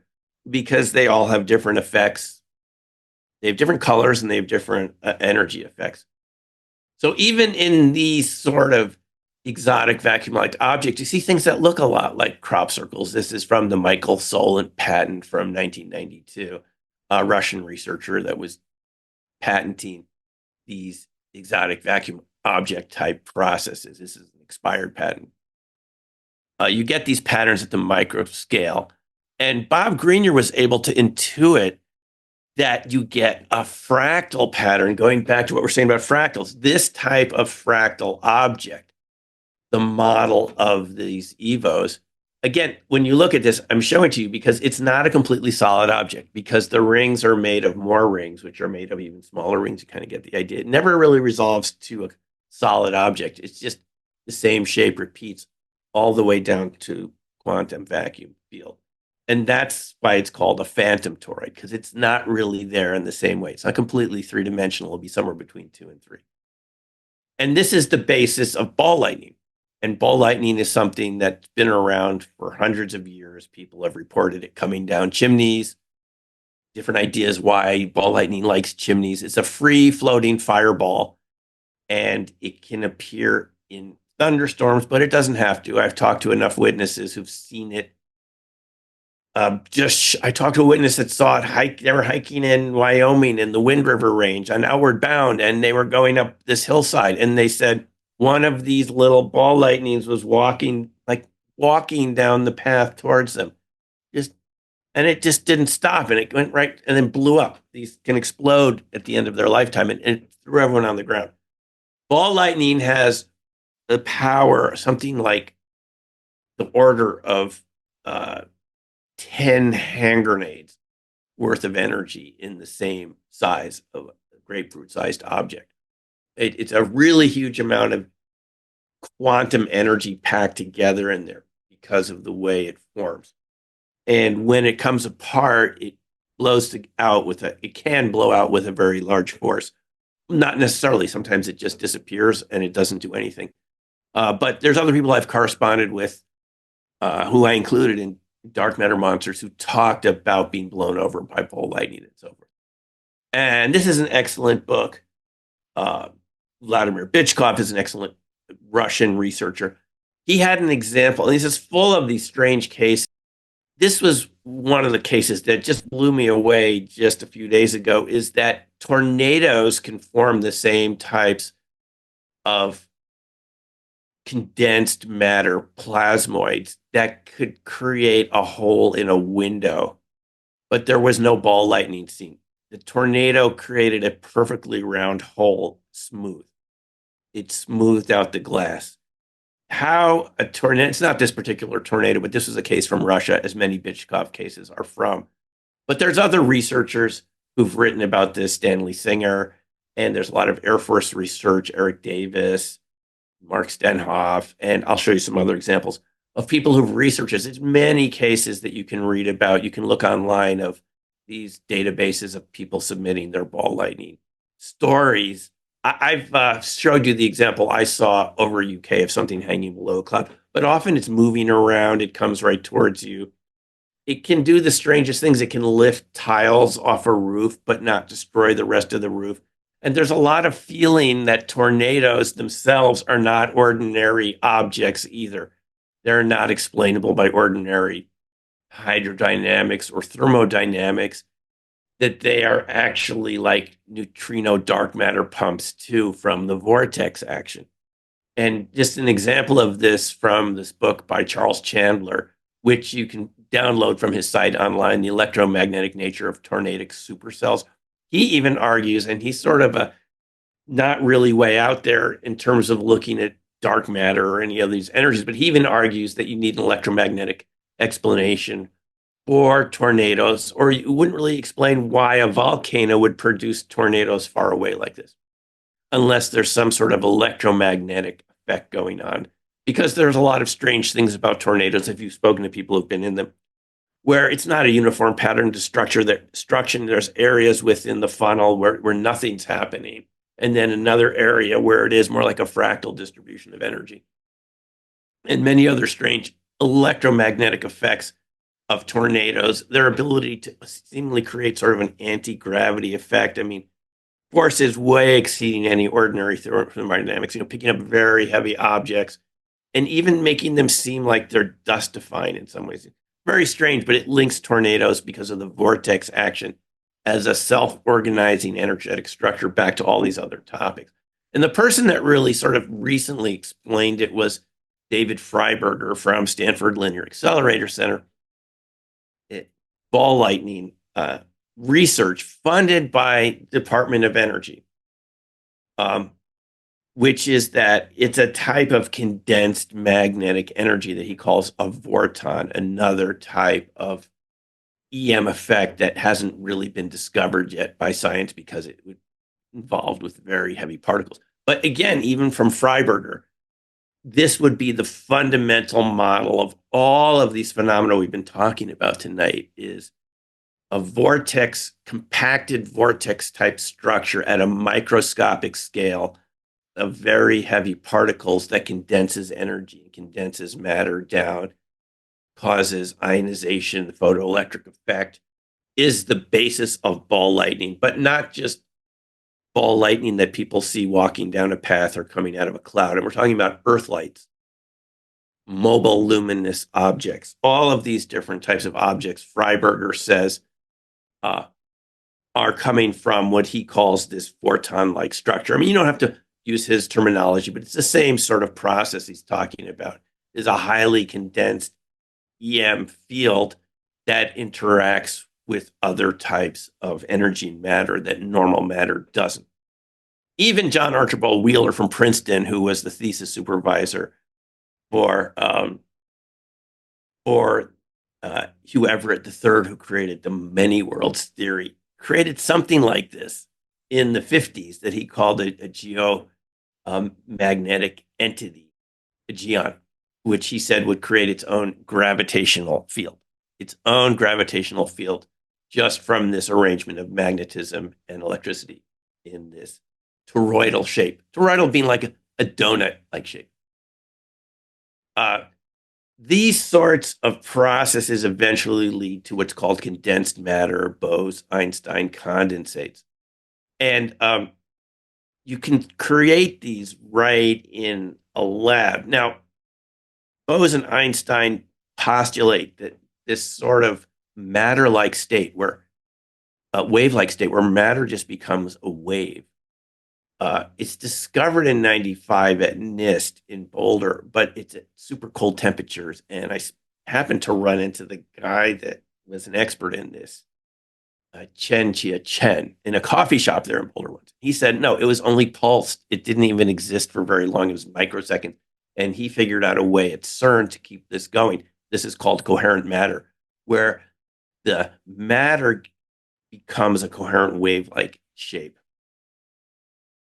And the reason it's significant is because it can be turned into type of technology, coherent matter wave beams, something very much like a laser, coherent light, right?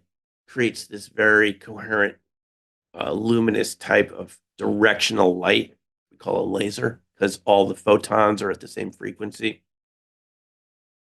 The example of this that you're familiar with would be murmurations of birds, where the birds sort of all fly and turn at the same time, which scientists have a hard time explaining. That's in a kind of a classical analogy. And this is a patent from Lockheed Martin, where they propose creating coherent matter wave beams for cloaking and teleportation and invisibility and directed energy weapons. It's a type of matter that's created by subtracting energy from the system until all the particles are at the same frequency. So it's the opposite of the way you and I normally think about things, not adding more energy to generate more energy. Subtracting energy until all the particles are like the birds or the school of fish, and they're all kind of doing the same sort of thing. And that's coherent matter wave beams. And the thing about coherent matter wave beams is it's governed by the Aharonov-Bohm effect, which means you can control it at a distance. We're talking controlling things at a distance. Communication at a distance. Hello, RV. We're talking about. non-local communications in the absence of quantum entanglement. It's a type of frequency driven interaction where particles can become like a wave. And it's an outcome of quantum mechanics, but again, it's not discovered until recently. Coherence, AB effect. And this is what we were looking at with exotic vacuum objects, ball lightning, so forth. These types of phenomena have been seen, and this is from declassified CIA reports, up in the atmosphere. And there's debate about what these are. Tom Bearden, now passed away several years ago, speculated this was Soviet scalar wave technology, but other people have disagreed with that. John Ramirez, you've heard him talk on these podcasts, former CIA missile analyst, I believe, said that these were types of stealth plasmas coming in from the outer atmosphere, UFO related. He's talked about this with John Greenwald and other people. So this type of coherent matter wave beams can create a lot of interesting effects. Now, it turns out that this sort of research has been going on for quite a while in many different countries in a classified form. This research that was uncovered by Zhvirblis in Moscow in '88 was from a classified, he said it was a classified KGB experiment that he was just invited to look at. And what he saw was a device that could create an invisible ball lightning that you could measure with an oscilloscope, that even if you shut off the equipment and remove the equipment, it would stay there for 2 days in the desk. The dark plasma would stay there. And the device that did that was this sort of wrapped multi-level toroids that, kind of like a bagel shape. But you can see it's got a fractal pattern to it, right? Because there's windings on top of the windings. And at some point, it condenses matter in a way that creates closed electromagnetic fields. Again, the opposite of the sort of open, expanding electromagnetic fields that you and I are familiar with from Maxwellian EM fields that create radio waves and so forth that go outward. What Zhvirblis and his partner Nevesky argued, his mathematician friend, is that this creates an inward-facing fractal Maxwellian shape, an extension, a fractal extension of Maxwellian electromagnetic, where the Poynting vectors are now closed and it doesn't expand out. Normally, the EM fields are at 90 degrees to each other. But if you create this toroidal shape, you can have magnetism and electricity going around in a circle, and then more circles on top of the circle. You kind of get the idea. And Zhvirblis and Nevesky argued that this is goes all the way down to the quantum vacuum field and creates these sort of ball lightning type, persistent ball lightning type objects that were invisible. And that the only shape in the universe that could explain it was the Koch snowflake fractal. When I saw this, I really couldn't believe it, having studied this a long time ago. And then this turns out to be the key of creating closed loop sustainable energy systems. I had an artist sort of recreate what it looks like, but these are closed EM fields. And what I'm arguing for here tonight is that a lot of these phenomena are based on this sort of fractal closed field. They don't radiate outwards. They radiate inwards, smaller and smaller and smaller, with loops within loops. Kind of, you remember the fractal phantom toroid shape I showed you from Bob Greenyer that he just spontaneously intuited from doing this research. Well, Zhvirblis and Bob Greenyer never met, but Zhvirblis called it an electromagnetic phantom, which sounds to me like a lot of the phenomena we're talking about. That was their term for it. It was there, you could measure it, but you couldn't see it, and it persisted for several days. I think they said 4 days after the experiment was shut off or something like that. And that's what researchers in this ball lightning have discovered. Micro ball lightning, it can persist for days. I think the record, if I'm not mistaken, is several months in Soviet Russian research. Persistent ball lightning that buries itself in metals and just stays there waiting for 4 months. Isn't that incredible? And it's based on this sort of fractal structure. So this is why I'm saying to you, and I know I'm saying a lot of information tonight, but You can see it kind of comes full circle. Fractal shapes are the key to creating sustained, non-destructive energy fields based on the universe's distributed energy in the background quantum field and in charge clusters and so forth that naturally exist. It's not in an outward linear form, 90 degrees and so forth, which is what Maxwell knew back in the 1860s, 1870s, and 80s. It's a closed fractal type of structure that creates a whole new type of technology. And the mathematician Nevesky that Zhvirblis worked with to try to figure this out, they concluded, and both of them are no longer alive, unfortunately. But we're thankful for the scientists over there in Russia that sent this over to MFMP because they saw there was a big similarity in the research. Nevesky even speculated that electromagnetic fields like this that are based on spiral shapes interact with living matter, which makes you think of chi energy, that this is the basis of chi, because our DNA is in a spiral shape. And there's this continuity of energy through chi energy, which I was never sure, having studied it in college, Tai Chi and Qigong practices for many years, whether it was just a way of thinking about energy or whether it literally existed as its own field. But this really convinces me it does exist. You can feel it sometimes, but what is it? It seems to be this type of vacuum energy, charge clusters, but condensed. And it creates this toroidal moment shapes and so forth, which is just an extension of Maxwellian electromagnetic fields. Think of a focused donut, okay? And it creates all these interesting effects, including this Aronoff-Bohm effect, which seems to be responsible for why RV can work, and other very interesting effects. The Aronoff-Bohm effect being what's in the Lockheed Martin patent. And this information came out to some degree with the folks that participated in the To the Stars Academy. Remember this in 2018, around the same time that Lauren and I were at the UFO MegaCon? This had just started up there. You had Hal Puthoff and Lou Elizondo and Chris Mellon, Steve Justice, and Tom DeLonge's there, and several other, former intelligence people who knew about these programs. They decided to say as much as they could without breaking their NDA. And here, at what Lauren was talking about before, we had Hal Puthoff talk about his experience. He said, I've never talked about this before, but I was after the RV program, in the 70s and 80s, I went out to work in UFO research for the federal government. And he had worked in OSAP, and the predecessor to ATIP. You've all heard about this by now. And Hal told us that based on their analysis of these UFO materials, this is the only one he would talk about because, well, I did ask him about the others, and he said he can't talk about those. There's your NDAs. This is just one of many metamaterials that changes the permittivity of space. So it's doing something similar to this type of technology we're already talking about.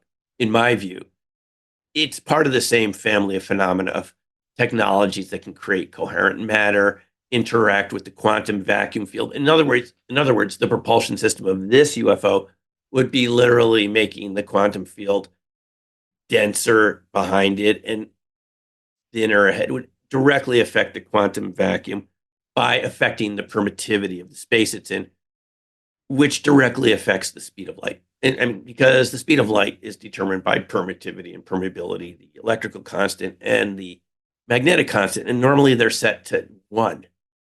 But if they oscillate or vary, like Hal is telling us, and some of the cold fusion researchers, Jacques Paranov from Russia, and others have said that their materials would have oscillating permittivity, which would lead them to be blurry.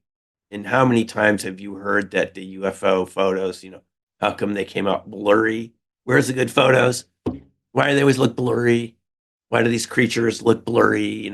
Photos of Bigfoot looks blurry.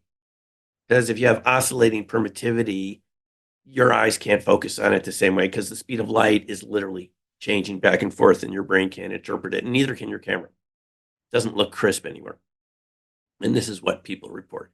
And this is the basis of this space-time metric engineering. Anyway, this is what Lorian and I heard. And then when we went to Bigelow Aerospace, we asked questions about these materials, didn't we? I certainly did. And that's because the New York Times had. And I have to interrupt because they couldn't shut me up. I kept going, but wet. Well, good for you, because when I asked some of them, they just made fun of it. They said, we don't comment on the media. And then they said, well, all those materials are all around you. But we were told in that New York Times article, Lorian, from December 2017, the article that broke everything open in UFO research for many of us, right? Got the discussion going. Absolutely. Absolutely. You know, Helene Cooper and Ralph Blumenthal and Leslie Kane, right? Yeah, exactly. And they said there was a facility at Bigelow Aerospace. So we're on this tour 6 months later. I think it was a reasonable question, right? I thought it was, but my guy wouldn't even look at me after the fifth time I asked him. I turned to someone in the room and I said, I asked them about this, and they said to me, what was the response? I said, they made fun of it. And this person said to me, I've been in the room. Exactly. And I'm going to tell you privately another story just to make you feel better. Okay. So we heard and we heard about it again recently in an interview. They said it was a vacuum sealed room in case the organisms got out, they wouldn't get into our atmosphere below ground at Bigelow Aerospace. So we were close to it, Lori, and that Exactly. And they were not clear. I mean, I think it would have been a good 6 months after. They could have talked about it. It's been mentioned, but whatever. Maybe they couldn't legally talk NDAs. Maybe I'm wrong. Oh, yeah, because, there's NDAs. 3 people that used to work for him that I've talked to, and one of them was a very good friend of mine who just died. And he said to me, and I'm going to go on record saying this in this video. He said to me, Lorian, I can't tell you a whole lot about what I did with Robert Bigelow because he will sue me into oblivion. So, and I have a whole presentation on backstories about Bob and people that have worked for him. So I know. Okay, so that's why they weren't talking. Oh yeah, they won't ever. None of these people. I have spoken to engineers that have worked for other companies, Lorian. Yes. Even recently, back on the East Coast, and I got updates from them, and they had said the same thing. So I asked them more about this, and they said they were absolutely certain that beyond the materials they were working on, that there were NHI materials at this well-known U.S. corporation, and they couldn't tell me anything more than that because they used the same words you just used.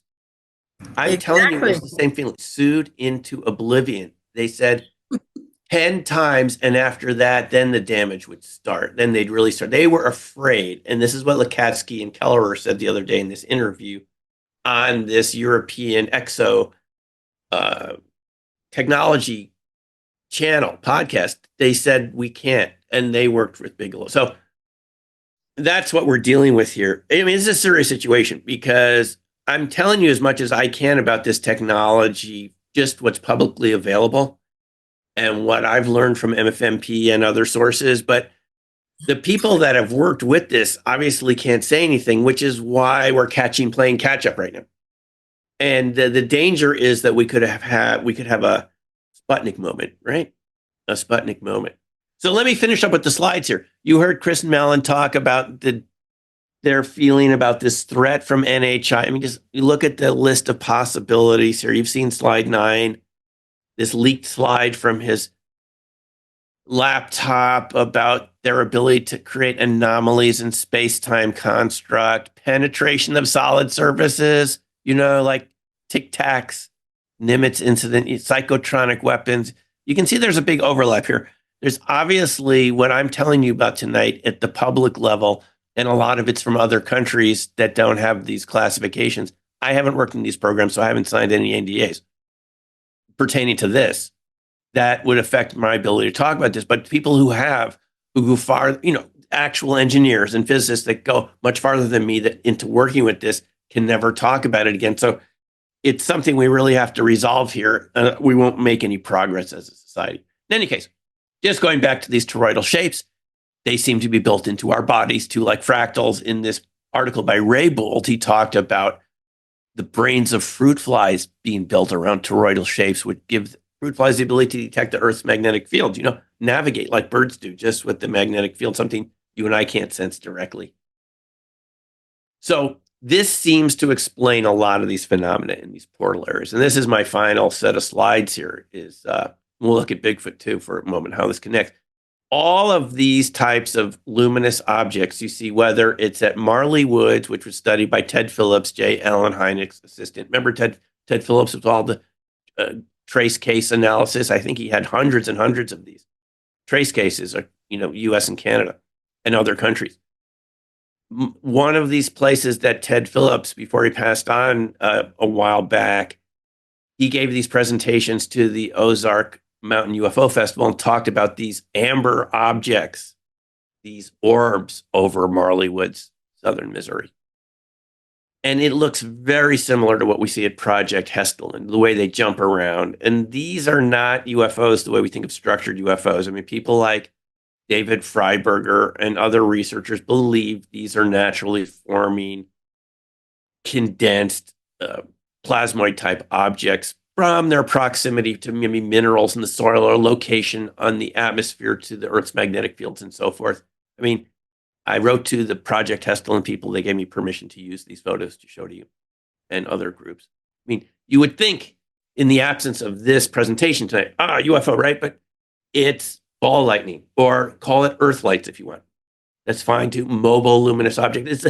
It's part of the same family of coherent matter objects where the attraction, the electromagnetic forces are so strong, it creates this state of matter that creates its own luminosity, its own anti-gravity effects, its own mode of propulsion. And this is why it does blend into UFO research.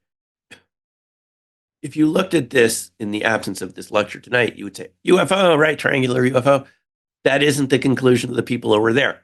If you look at the sequence of events, it's a type of Earth light, ball lightning, orb, whatever you want to call it. Different colors. This is natural stuff. You get this over Browns Mountain to some places in North Carolina, the Marphalites, Texas, things like that. Skinwalker Ranch, other places. MFMP have found these crenellated iron-rich spheres where ball lightning has been, where it's impacted the soil. You find these spheres. You found them in micrometeorites and so forth. So this is one piece of physical evidence you could look for. I would be searching for these at Skinwalker Ranch as evidence of ball lightning being there. And it creates these very, interesting cuts and straight lines in materials. Again, this is happening at a kind of a quantum transformational level. It's at room temperature. This is not from, when you look at this material, it looks melted, right? It's from room temperature lab produced EM fields. There's no temperature change. It's well below the melting temperatures. It literally transforms the materials. In this case, what Grenier and others found is even if you took something like a 10 yen coin and exposed it to HHO gas, you could get these cut marks and these melting, something that looked melted, but way below the melting point of that particular metal. It's an electromagnetic effect, just like Hutchinson found. And at a recent conference near Alamosa, Colorado, I proposed that this could be responsible for some animal mutilation cases where you find these straight line cuts and these burn marks. It's consistent with this type of process. And that they were very kind, the Snippy 24 people, and this was private conference, but it'll become public in the future, were very kind to give me their own footage with multiple cameras. That's on my YouTube channel, talking about the cases of ball lightning injuries, instantaneous evaporation of metal rings and necklaces of people coming in contact with ball lightning. And it looks similar to many of those cuts that you find on the cows and so forth. I'm just saying it's another possibility to look into. Very similar to some of these marks left from UFO trace cases too. It looks sort of like, doesn't it look kind of similar? Here's the micro scale. Here's the macro scale. Could be similar processes at work. Other people have talked. There's a researcher, Nikitin from Russia, and Louis Jaitner, who calls them condensed plasmoids. But he says They can damage biological tissues. They can go through solid objects. If they're charge neutral, they can go through a wall and not even affect it at all. So you have to take proper cautions. But I'm showing this to you because it seems like magic what this type of matter can do, because it can form a wave-like state. It can become coherent, it can become condensed. And it seems to be something that we could be using in technology, and perhaps people have already used it before. That's my feeling about Bigfoot and cryptids. Seriously, is that this is a type of life form that knows how to create coherent matter using sound, cavitation. They're extremely loud. Howl growls that people say are deafening, makes your clothing vibrate if you're next to it. But strangely enough, people 100 feet away couldn't hear it. The people who heard it said it was louder than a freight train, that howl. You know what I'm talking about. You can find clips of this on YouTube or listen to podcasts. But someone away can't hear it. What do we call that? Coherent sound. Just like a laser. You can point it one direction, you won't see it unless there's a lot of dust. You see, someone would see it over there. Someone over there won't see it. It's like a laser, but made of sound. Coherent sound. And I think they're creatures, as much as I've been telling you tonight, that Lockheed Martin, that this is something developed in technology, coherent matter wave beams, using any type of matter, not just cold matter like this did, and the types of, I think, rubidium atoms they used at super cold temperatures. The Lockheed Martin patent says we can do this with any particle at any temperature. I think these creatures already know how to do this. And this is my study into Bigfoot, was talking to researchers. I tell you how it started for me just briefly is my remote viewing students in Boulder talked about seeing Bigfoot because they were natives to Colorado, seeing them in the Rockies. Telepathic experiences with Bigfoot. It didn't turn out to be some relic ape. It turned out to be some sort of paranormal human, ancient paranormal human that's still with us, in my view, that can create coherent matter, coherent sound. People have described it going into orbs, coming out of orbs. I'll show you evidence for that in a moment. But looking at this map at the Bailey Sasquatch Outpost, I mean, there we were in the Front Range, and I thought, oh, this is some rare, relic ape from the, another time period in the Cascades, and there maybe, like we heard on Coast to Coast by Art Bell years ago, his cryptozoologist, 1,500 of them in the Cascades. They're all over the world, all over the United States. They're extremely good at hiding or being not visible. And this was the map just in my area, in your Boulder, sightings, footprints, wood structures, vocalizations. I didn't realize it was that close to modern civilization, but they're right there. They come right up to suburbs. At the first conference I went to, I heard these stories from Don Monroe, who's a researcher, and Igor Burtsev, who's from Russia. And Igor talked about invisibility. He said they call it hominology in the Soviet Union, a respected area of study. They thought it was like a very rare primate, but then they realized it could talk and vocalize and do intelligent things like a human. So maybe it's an undiscovered human, like a Neanderthal that still existed. But he had too many stories of invisibility, of it going invisible in front of people's eyes. And the story he told us that happened in someone's yard in the suburbs of Moscow was exactly what I was told just last year up at the Kalispell Bigfoot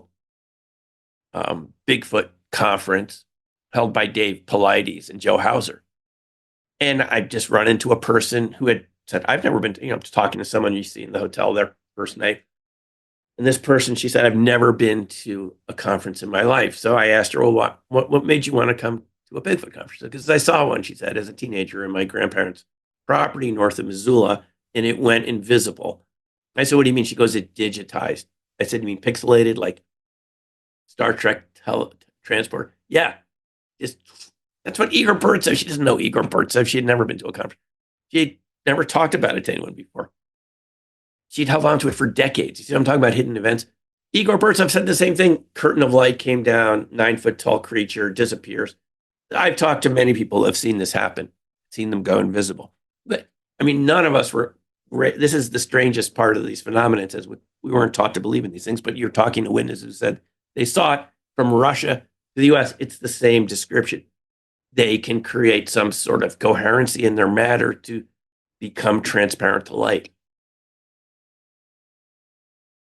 Or how are they doing it with sound, with energy? But they're doing it.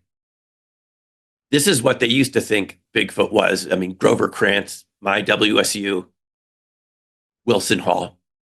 They thought it could be Gigantopithecus. There's no evidence of Gigantopithecus outside of China, except for millions of years ago. They only found one jaw piece. That's it.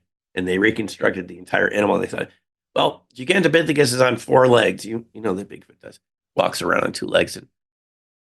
And you know, there's no evidence it ever showed up here in North America, but that's the best that those researchers could do a couple of decades ago, just arguing to their colleagues in anthropology or, you know, physical anthropology that this even existed, looking at the footprints. We've all seen the Patterson-Gimlin film. I saw this in the 70s as a preview to a movie in a movie theater taken by, you know, Bob Gimlin, James Patterson. And Bob Gimlin is still on the circuit. You can still talk to him. He was just at the Yakima Bigfoot conference last weekend. But I mean, this is clearly something walking on 2 legs, guys. It's not a Gigantopithecus. And they, you know, it's still one of the best films that we have. But just 2 days ago, I said, oh, Bigfoot sightings, Orbs magazine. What? Bigfoot sightings this is the typical clickbait title, right? Bigfoot sightings are almost always this animal in disguise, a biologist explains. And of course, what does this biologist tell us? That almost all Bigfoot sightings are misidentifications of bear. Bear on 2 legs running at 60 miles an hour that can throw boulders with precision and howl louder than a freight train. Are you kidding me? Has this person ever even talked to one witness? I mean, come on. This is what the issue is, folks. We're dealing with attempting to understand this reality we're around and this newer technology, older technology, the fusion of coherent matter.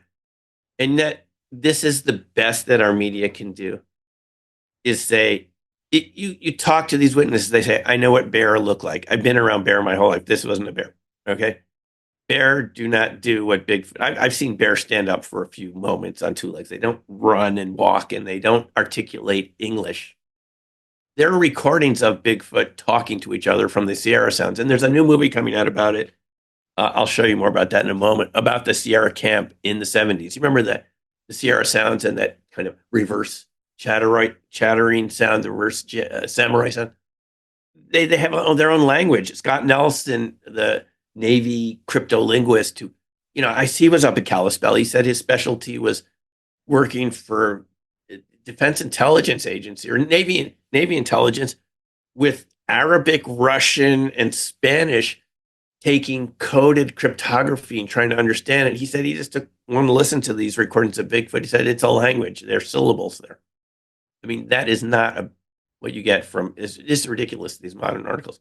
So here's an example where Barb Shoup, who's a researcher in Western Washington, you know, this video is online. You can search for this particular words and see. They saw it with their eyes, but the camera just got a predator shimmering like effect. Very strange. They could see what looked like a small chimp jump down from a tree and go away, but the camera just records a kind of a shimmery blur. Very interesting, suggesting a different type of matter at work here. I went on Bigfoot Adventure Weekend. Our group was a couple miles from this group, maybe 2 miles. They saw something that was quite tall, and they had some clear images of it. So you can go out and go to areas where they are. But the interesting stories to me are the electromagnetic nature of Bigfoot, which suggests an entire different level of biology than we're used to. In this case, there was one case from one of Rusty Wilson's books. You can look his books up on Amazon, Fly Fishing Guide, that records stories from his guests. I mean, these people, they were skinny dipping down here. One of them was a park ranger. It was like sort of in the winter when it's technically closed. A wildlife sound recording specialist and her partner, who was a former national park ranger. and they go down to this boiling river in Yellowstone.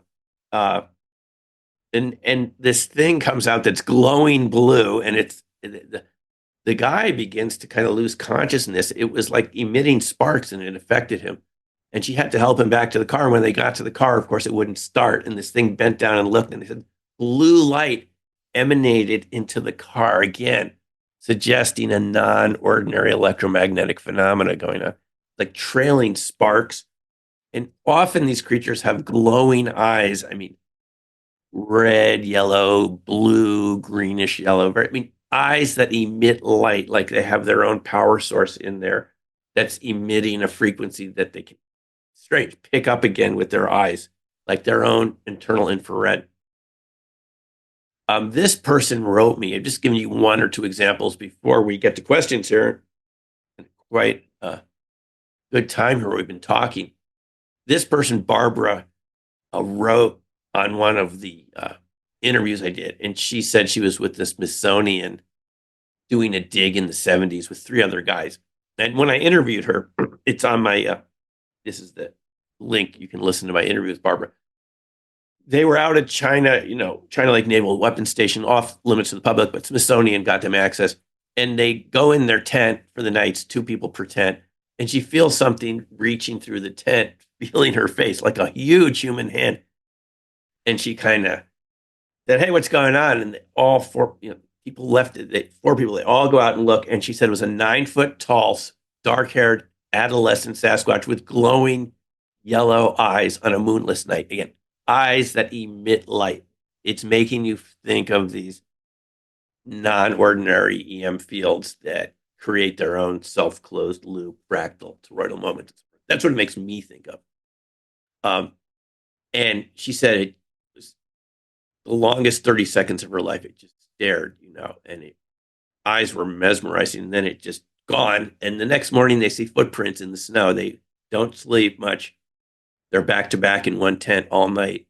They leave at 5 a.m. They get up, and their footprints, and they don't even take any pictures with the really good camera. She says they don't even know why they didn't take pictures. It was like something was affecting their mind. So here's a witness, the glowing eyes. It's just fascinating.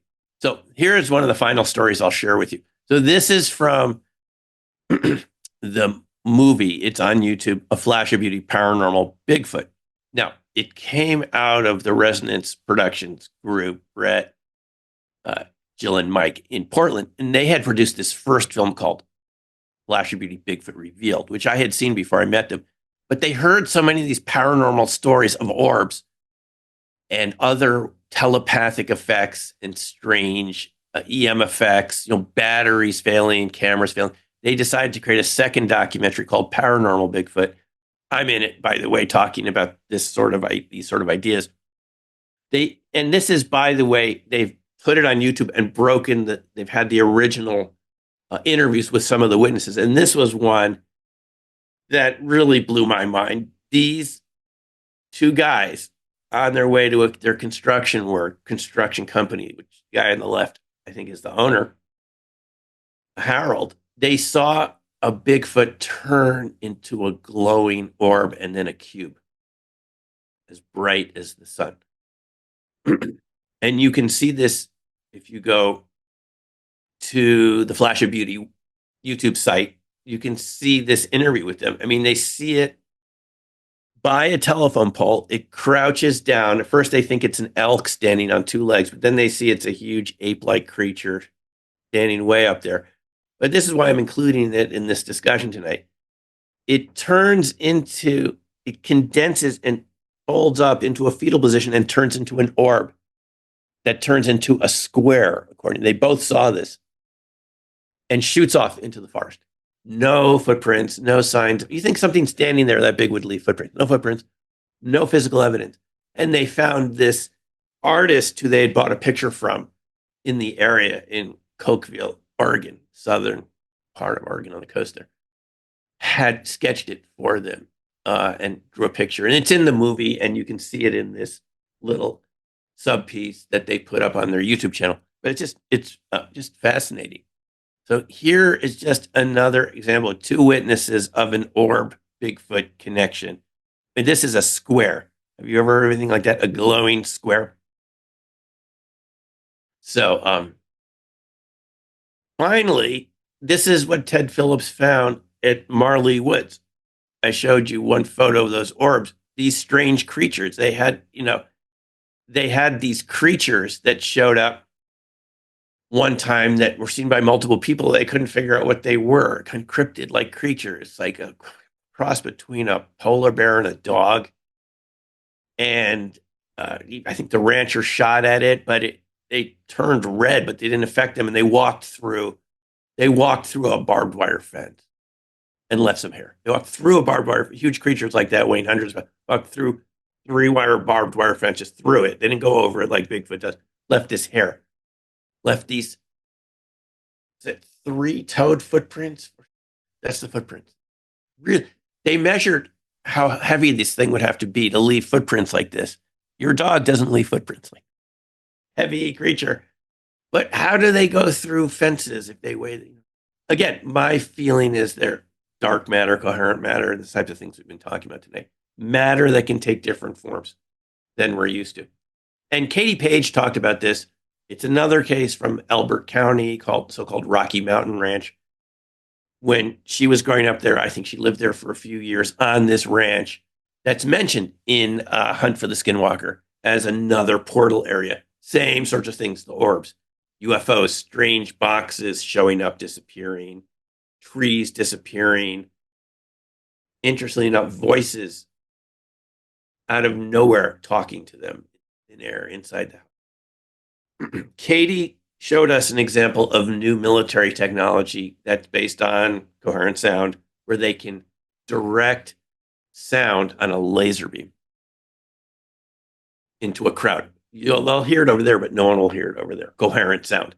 Very much like what Bigfoot does, or some of the other cryptids, where it'll be projected. People who I've talked to who've been around Bigfoot and have heard the sounds felt like they were projecting fear onto them, like a wave, just as a defense mechanism as they left to keep from being followed, because it gets turned off again like a switch, kind of like this technology she's describing from the military. So Katie, who was at the Snippy 24 event, talked and showed us examples of this house and just things that would appear, just sounded just like Skinwalker. I'm just saying the same creatures, the same types of UFOs, same types of sounds, orbs. So finally, we did have this quote from John Brennan where he said, there is some type of phenomena that's a result of things we don't understand yet. And we could say it involves a type of activity that you might say constitutes a different form of life, which encompasses a lot. And this is from former director of CIA saying, there's phenomena out there that we don't understand. It's a different form of life that to me sounds like what we've been talking about today. Types of life based on coherent matter, just like Ken Shoulder said was possible. Finally, there's also this show, which I'm part of this one too, The Mysteries of Bradshaw Ranch, by Alan Margula and Ron Meyer. And it's about the Sedona Ranch and the strange effects all around there, and the battery failure and the camera failure. There's so many commonalities here, and they talk to me about coherent matter and so forth. So this is also on YouTube. So can I start the questions? I'm so excited. So one thing I'm just going to summarize. We call this this is from ball lightning researchers. They call this overlapping phenomenology. It's not a dirty word. It doesn't mean you don't know what you're talking about. It means you can't distinguish between the intelligent life and the natural occurring phenomena. There's a spectrum. I don't totally understand it myself, but this is what the evidence suggests, and this is what T.R. Durrani, the Hessdalen ball lightning researcher, came up with that term. So we can see between fractalness and coherency and permittivity changes, there's a whole other type of reality that we're next. So thanks for listening, folks. I know there was a lot to listen to, but I appreciate your attention. And in the remaining time we have, let's have questions or comments, agree, disagree, whatever. Oh my God, you have no idea. You've turned everybody on their head. The chat room's been going crazy. Oh, good. Yeah, I'm going to pull up some of the chat. Let's see if we got some questions in there. I wasn't able to do it during the presentation because I can't have it all on the screen while I'm showing the audience. So, okay. So I'm going to, for those of you left in the chat, I know a lot of you had to leave. But for those of you left in the chat, just start typing your questions in capital letters so I can find them. That would be wonderful. In the meantime, I'm going to ask Simeon about something that's dear to my heart. Yes. Because it all came up during the presentation today. And that is the scene in Phenomenon, the movie by James Fox, where Jacques Vallée is talking to Gary Nolan. And Gary says, I took a piece of the craft and I put it under an electron microscope, and none of the molecules are like they are on Earth in this dimension. And I emailed Gary and I said, Gary, why are we still here? Why didn't your lab explode into oblivion? Yeah. And here's the answer to that, because I knew it before I asked the question. There's some kind of containment field around the ships, the phenomenon, whatever you want to call it, that keeps those molecules from turning into a hydrogen bomb that we don't understand. Now, my question to you is, do you think what you've discovered here with the electromagnetic energy field, do you think that's what's containing this stuff when it comes into our dimension? It could be, Lorian. I'm in the updated version of Black Swan Ghost that came out a couple months ago. I have an a description of a well-known computer engineer at a conference who told me he had analyzed such material himself for some organization. He was being deliberately vague. He said it was 1,000 years ahead of our technology, at least. It was manufactured at an atomic scale, which, because I know, because I was involved in computer manufacturing, we can't do that yet. We can't assemble electronics atom by atom. We don't have the technology to do that, right? We have to use the same micro electronic masking techniques Ken Shoulders came up with, and it's just a little closer now together. But 3 nanometers, I think, is the limit now for newer chips. But this guy, over a couple of days, told me everything about these materials that he could. And he said they worked by, directly interacting with the quantum field. So that the hull, he said he had a 3-piece piece of a hull. I mean, we're really getting close to classified stuff here, but he told it to me. He never authorized me to share his name, but he knew he was talking to someone, and he had signed the NDA. But he told me this. He said he thought it could have been from Roswell, but based on the 3-foot size of, this is not a little piece. Like we've heard of other people like the bismuth, magnesium. This is this big. And he said, based on the curvature, he estimated it was 80 to 100 feet across. He said it was manufactured in a 0G environment, and the isotopic proportions of the chemical elements were not from this part of the galaxy. He goes, they were the wrong isotope ratios. We don't find those on Earth. They were from something like 1 million years older than us.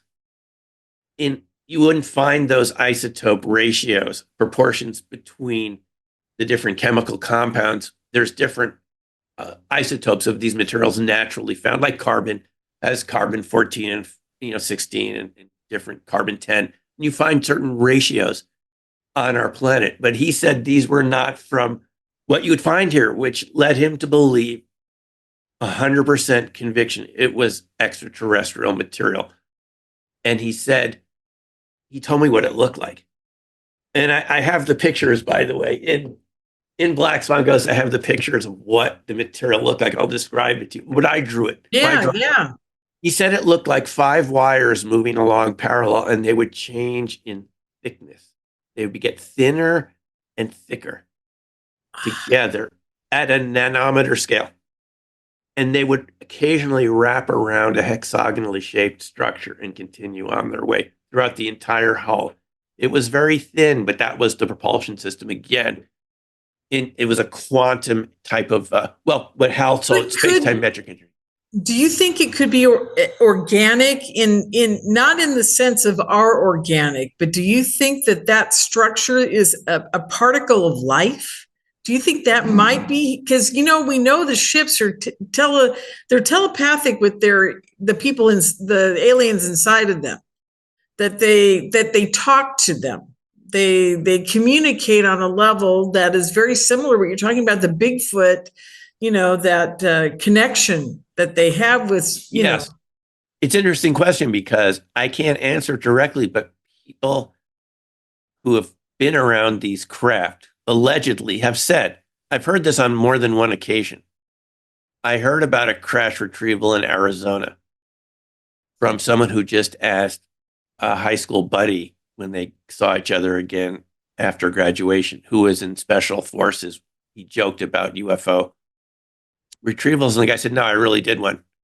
And he said it felt like it was aware. The last day before they left, and this is a very remote part of Arizona, unfortunately, no one showed up because they had shoot to kill orders if they saw anyone approach that area. That's how critical our military sees that technology. They don't want it getting into the wrong hands.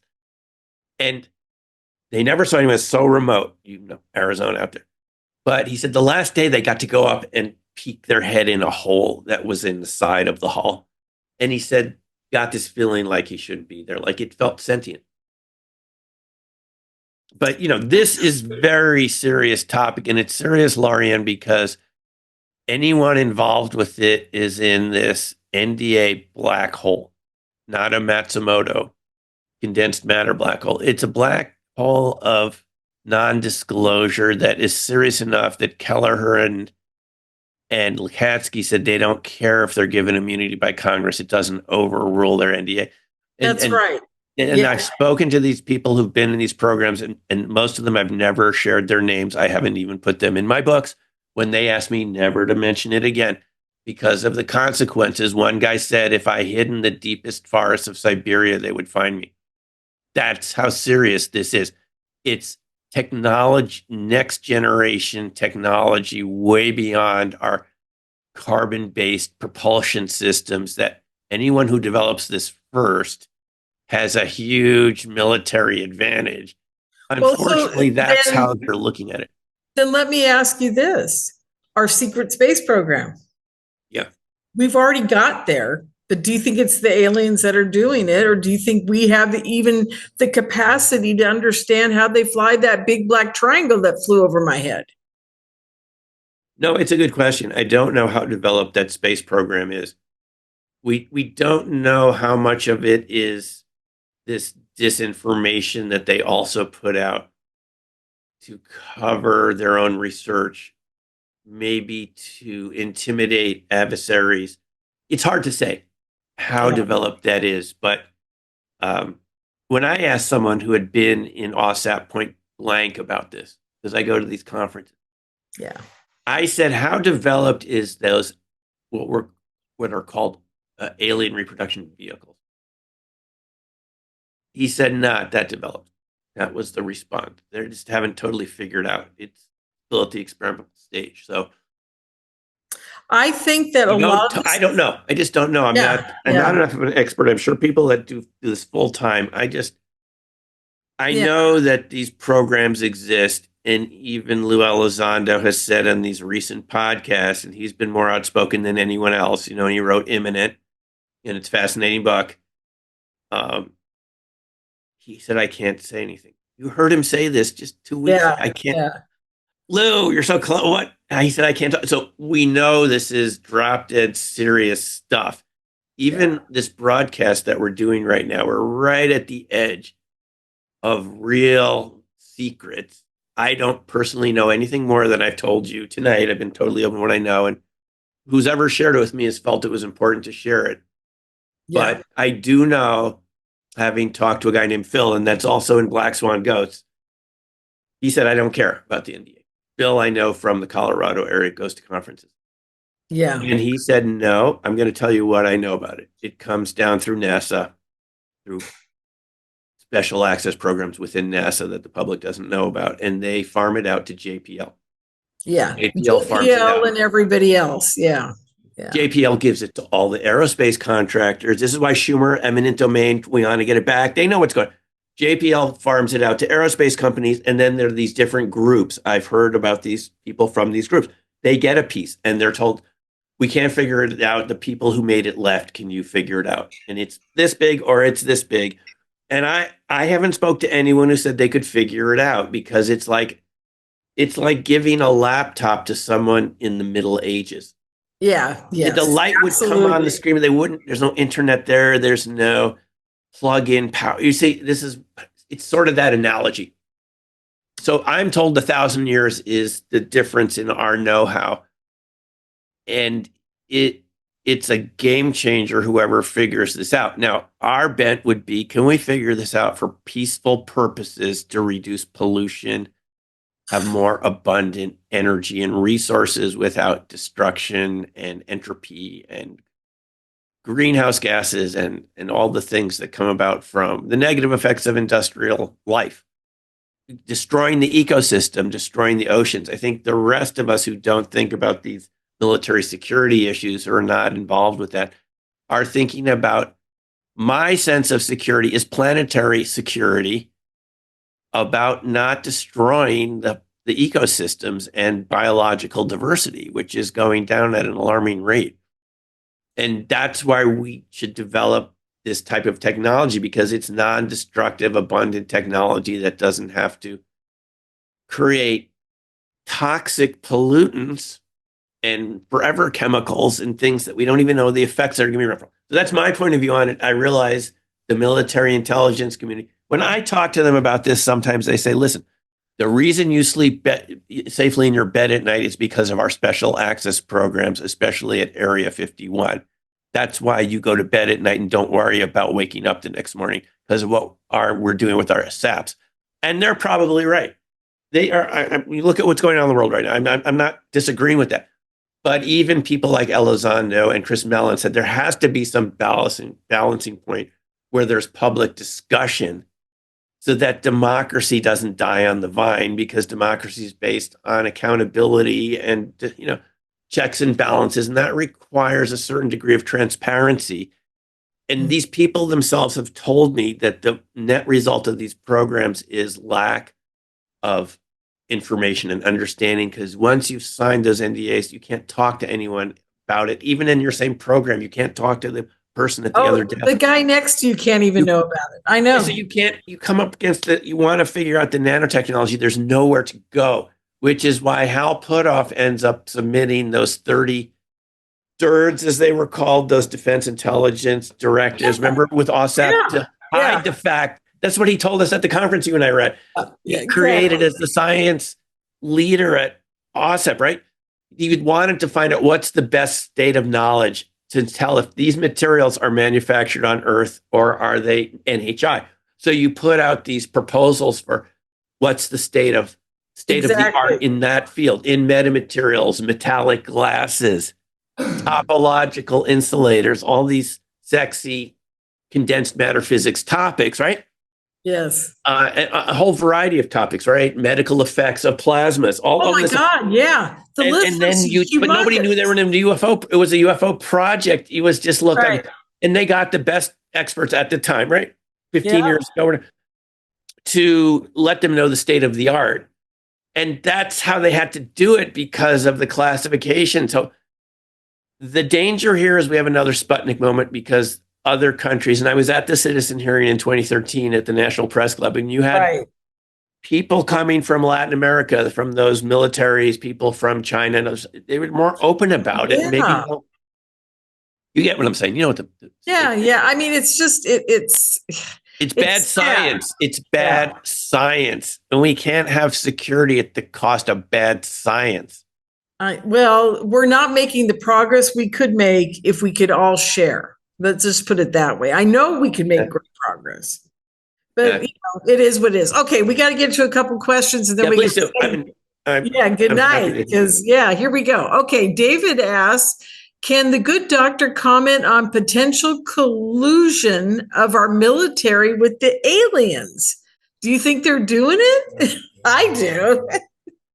Could be. You know, we heard about the tall whites from Charles Hall Mhm. at, was it Dog Lake area in somewhere in Area 51, that area where he said, and Right, right. he gave us I don't know if you were there, Lauren. He gave a presentation at the Laughlin Yes. Oh, yeah, I was there. I was International running UFO that thing. Congress. He sounded Yeah. pretty credible to me. I mean, I didn't get the feeling he wasn't sincere. He talked what they looked like. They were almost human. They were good at some things we weren't. So this could be true. I ran into someone recently from the Vegas area. We're just talking at a conference, and Cosmic Summit conference over in North Carolina a couple of weeks ago, about, ancient technologies, and the thunderstorm generator demo was there. And we're just talking, Vegas. And, oh, by the way, my dad worked at Area 51. He had something happen out there that disturbed him. And he finally told me before he passed on. It had been bugging him for 30 years. He was asked to go out with an electrical engineer to a remote location on Area 51. And it was a building surrounded by a barbed wire fence, a small building, suggesting that it led to underground. He goes, whatever opened that door was not human. It didn't look like us. It had bigger eyes and no nose, and it spoke telepathically into both of our heads. And it said, only one of you can come down. Which one of you wants to come down? We have this issue. And the electrical engineer went down. Wow. And the dad swore that this is not, it was telepathic. The eyes were bigger and there wasn't any nose like we have. There were just two holes.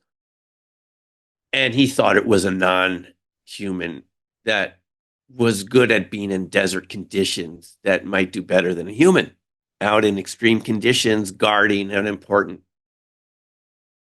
access point. And this is just a couple of months ago I heard this. So yeah, Wow. I think he said even 30 years later, the dad still felt traumatized by that. And people, by the way, talk about this with Bigfoot too, of something projecting its voice into your head without moving its mouth.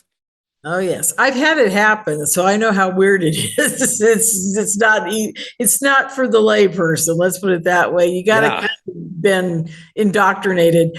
I do know a woman in Las Vegas she played with the tall white's children. Her dad. Yeah, her dad was based out there, and 4 or 5 of the kids were allowed to interact with the ETs. Mm-hmm. It's a long story, and she's just starting to come out with it. She's a little afraid. So this is what I think why disclosure is slow. I imagine, given the lecture I gave you tonight, it's not just life forms like relic life forms native to Earth that are different matter that are a little weird to us, invisible. I think that it's pretty likely that the extraterrestrials are already here and they're blended into the human population. And isn't that what Bob Bigelow said on 60 Minutes? Yes. So those of us on the call right now, okay, you might even be shocked by that, thinking it's neighbors or something, or maybe not because of your exposure to the topic. But think of the average person.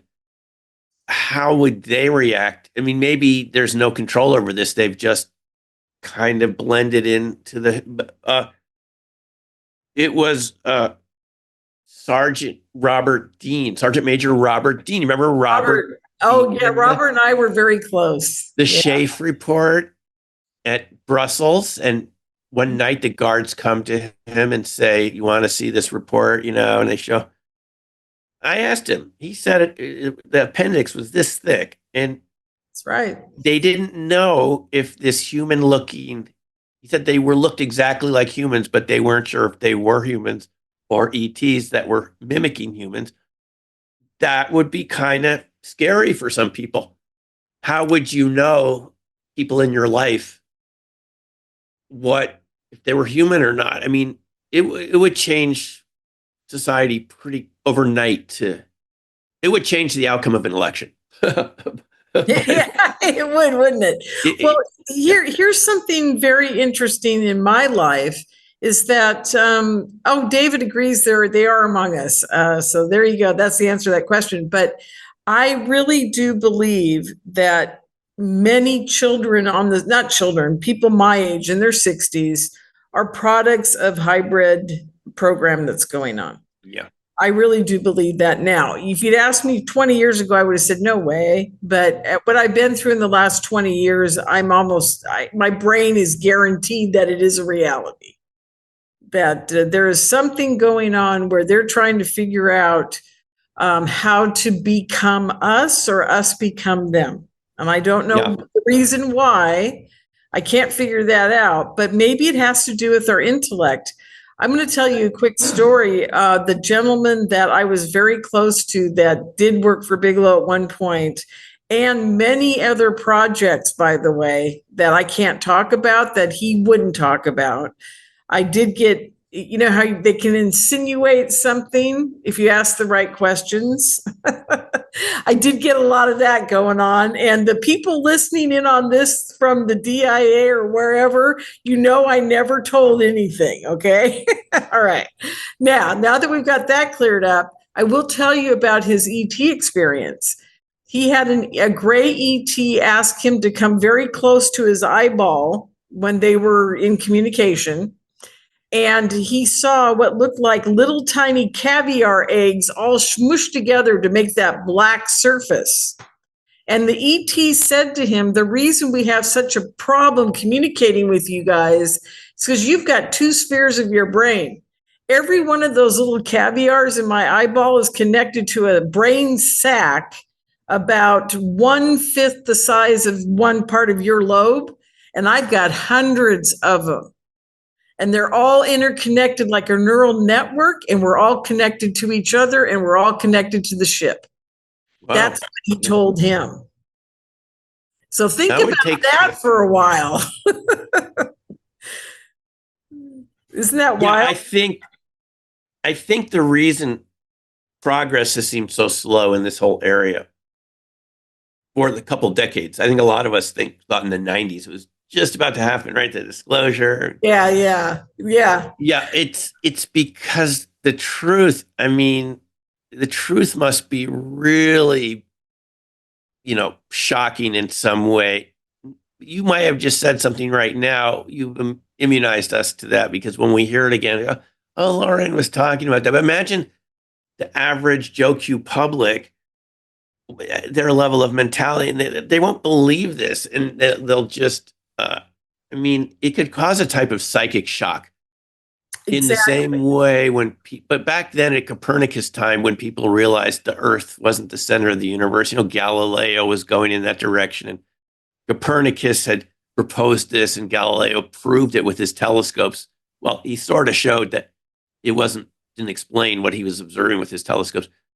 But that was kind of a shock, but that took like 50 years to wear into people that the sun was the center.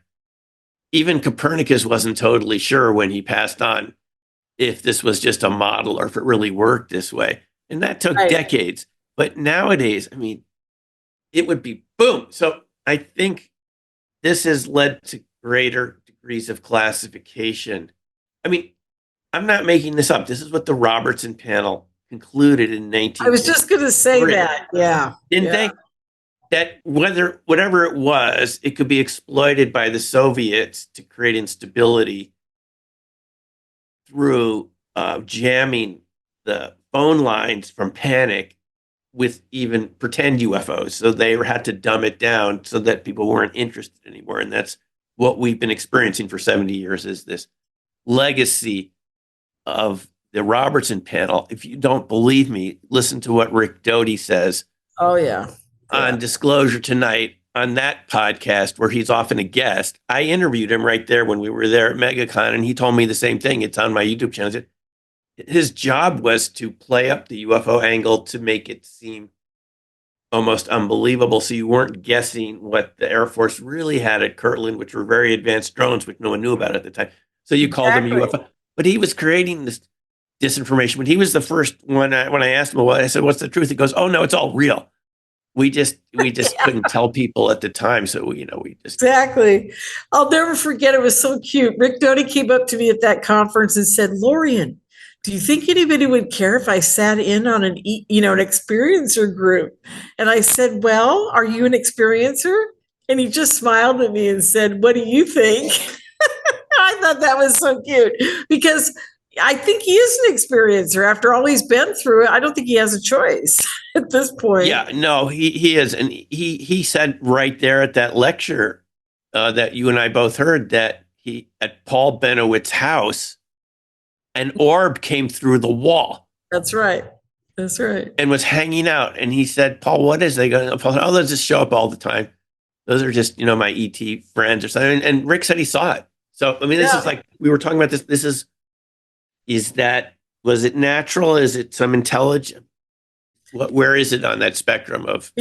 We just don't know anymore. We're going to have to close out here because I think. Yes, it's fascinating. You and I could probably go on for 6 hours because that's what I do with all my buddies in the UFO field. But I think everybody else is. I'm sorry if my voice was a little hoarse. It's from COVID about 5 days ago that I got over, but it has these kind of lingering effects. It does for about a month. It just kind of does. Yes, yeah. But the good side of it is I think you're immune now. Your body's getting stronger from recovering. Yeah, you got the COVID of the year, so now you won't got the COVID of the year. So if you forget about the flirt variant, I guess that's what it's called for the rest of the year.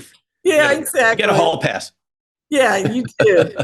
One last comment by David is gray blood is copper based. Hybridization between humans and grays is an impossibility, though, from what I know. Programs in this area can continuate. Yes, there we go. Okay, I'm trying to remember what that word means. My brain has gone south on me all of a sudden. But that's okay. I'll figure it out. Well, that's interesting, David. You and I are going to have a chat about that next week when I see you. There we go. I just want to say thanks for listening to everyone who stuck it out here. And yeah, we have a few that stuck it out. It was a lot of material, and if it doesn't all make sense, I mean, it took years for me to grasp all this, listening to many videos from MFMP, but they made sense. They're a nonprofit. Their job is to explain this to the public, go through decades of research. And it took me several years to explain what I just explained to you. So rewatch this. I'm going to post this on my channel. Great. Rewatch it, or you're free to contact me if you need any more resources. And the MFMP have a great YouTube channel. They do. They're Bob was just on the Matt Beal Limitless podcast. Oh, really? 4.5 hours sort of explaining. I'm not endorsing every idea he says, but he goes through the same sorts of references I went from the different researchers. And so interesting, the threads are working in isolation. I just want to say one more thing about this. These people don't necessarily know each other because they're using different names for the same phenomena because they're each in their own country and thinking, does anyone else know about this? And they don't even know what to call it, but it converged on the same stuff, which is just very interesting. Absolutely. Yeah, this is great. Well, thank you, Simeon. Okay, thanks a lot, folks. You've been amazing. You always are. I love having you when you get all excited about presenting something. You too, Lauren. Okay, thanks. We'll talk again soon. We will. And Time Travel Con is going to come up again in a little bit. So you're on. I learned so much from that conference. I started reading. It's fascinating. Just fascinating. Oh, good. I'm glad you did. I'd like to inspire even the speakers. I got to say one thing about myself. I very seldom do. But the events I have, all the speakers come back to me, even the UFO cons and the time travel, everything. And they say, Lorian, I learned so much at your conference from the other speakers that I knew nothing about. It's kind of fun. I love it. Very fun. Very fun. Yeah. Okay, dear. Thanks. Okay, thanks, folks. We'll see you next time. Take care for now. Bye. Bye-bye.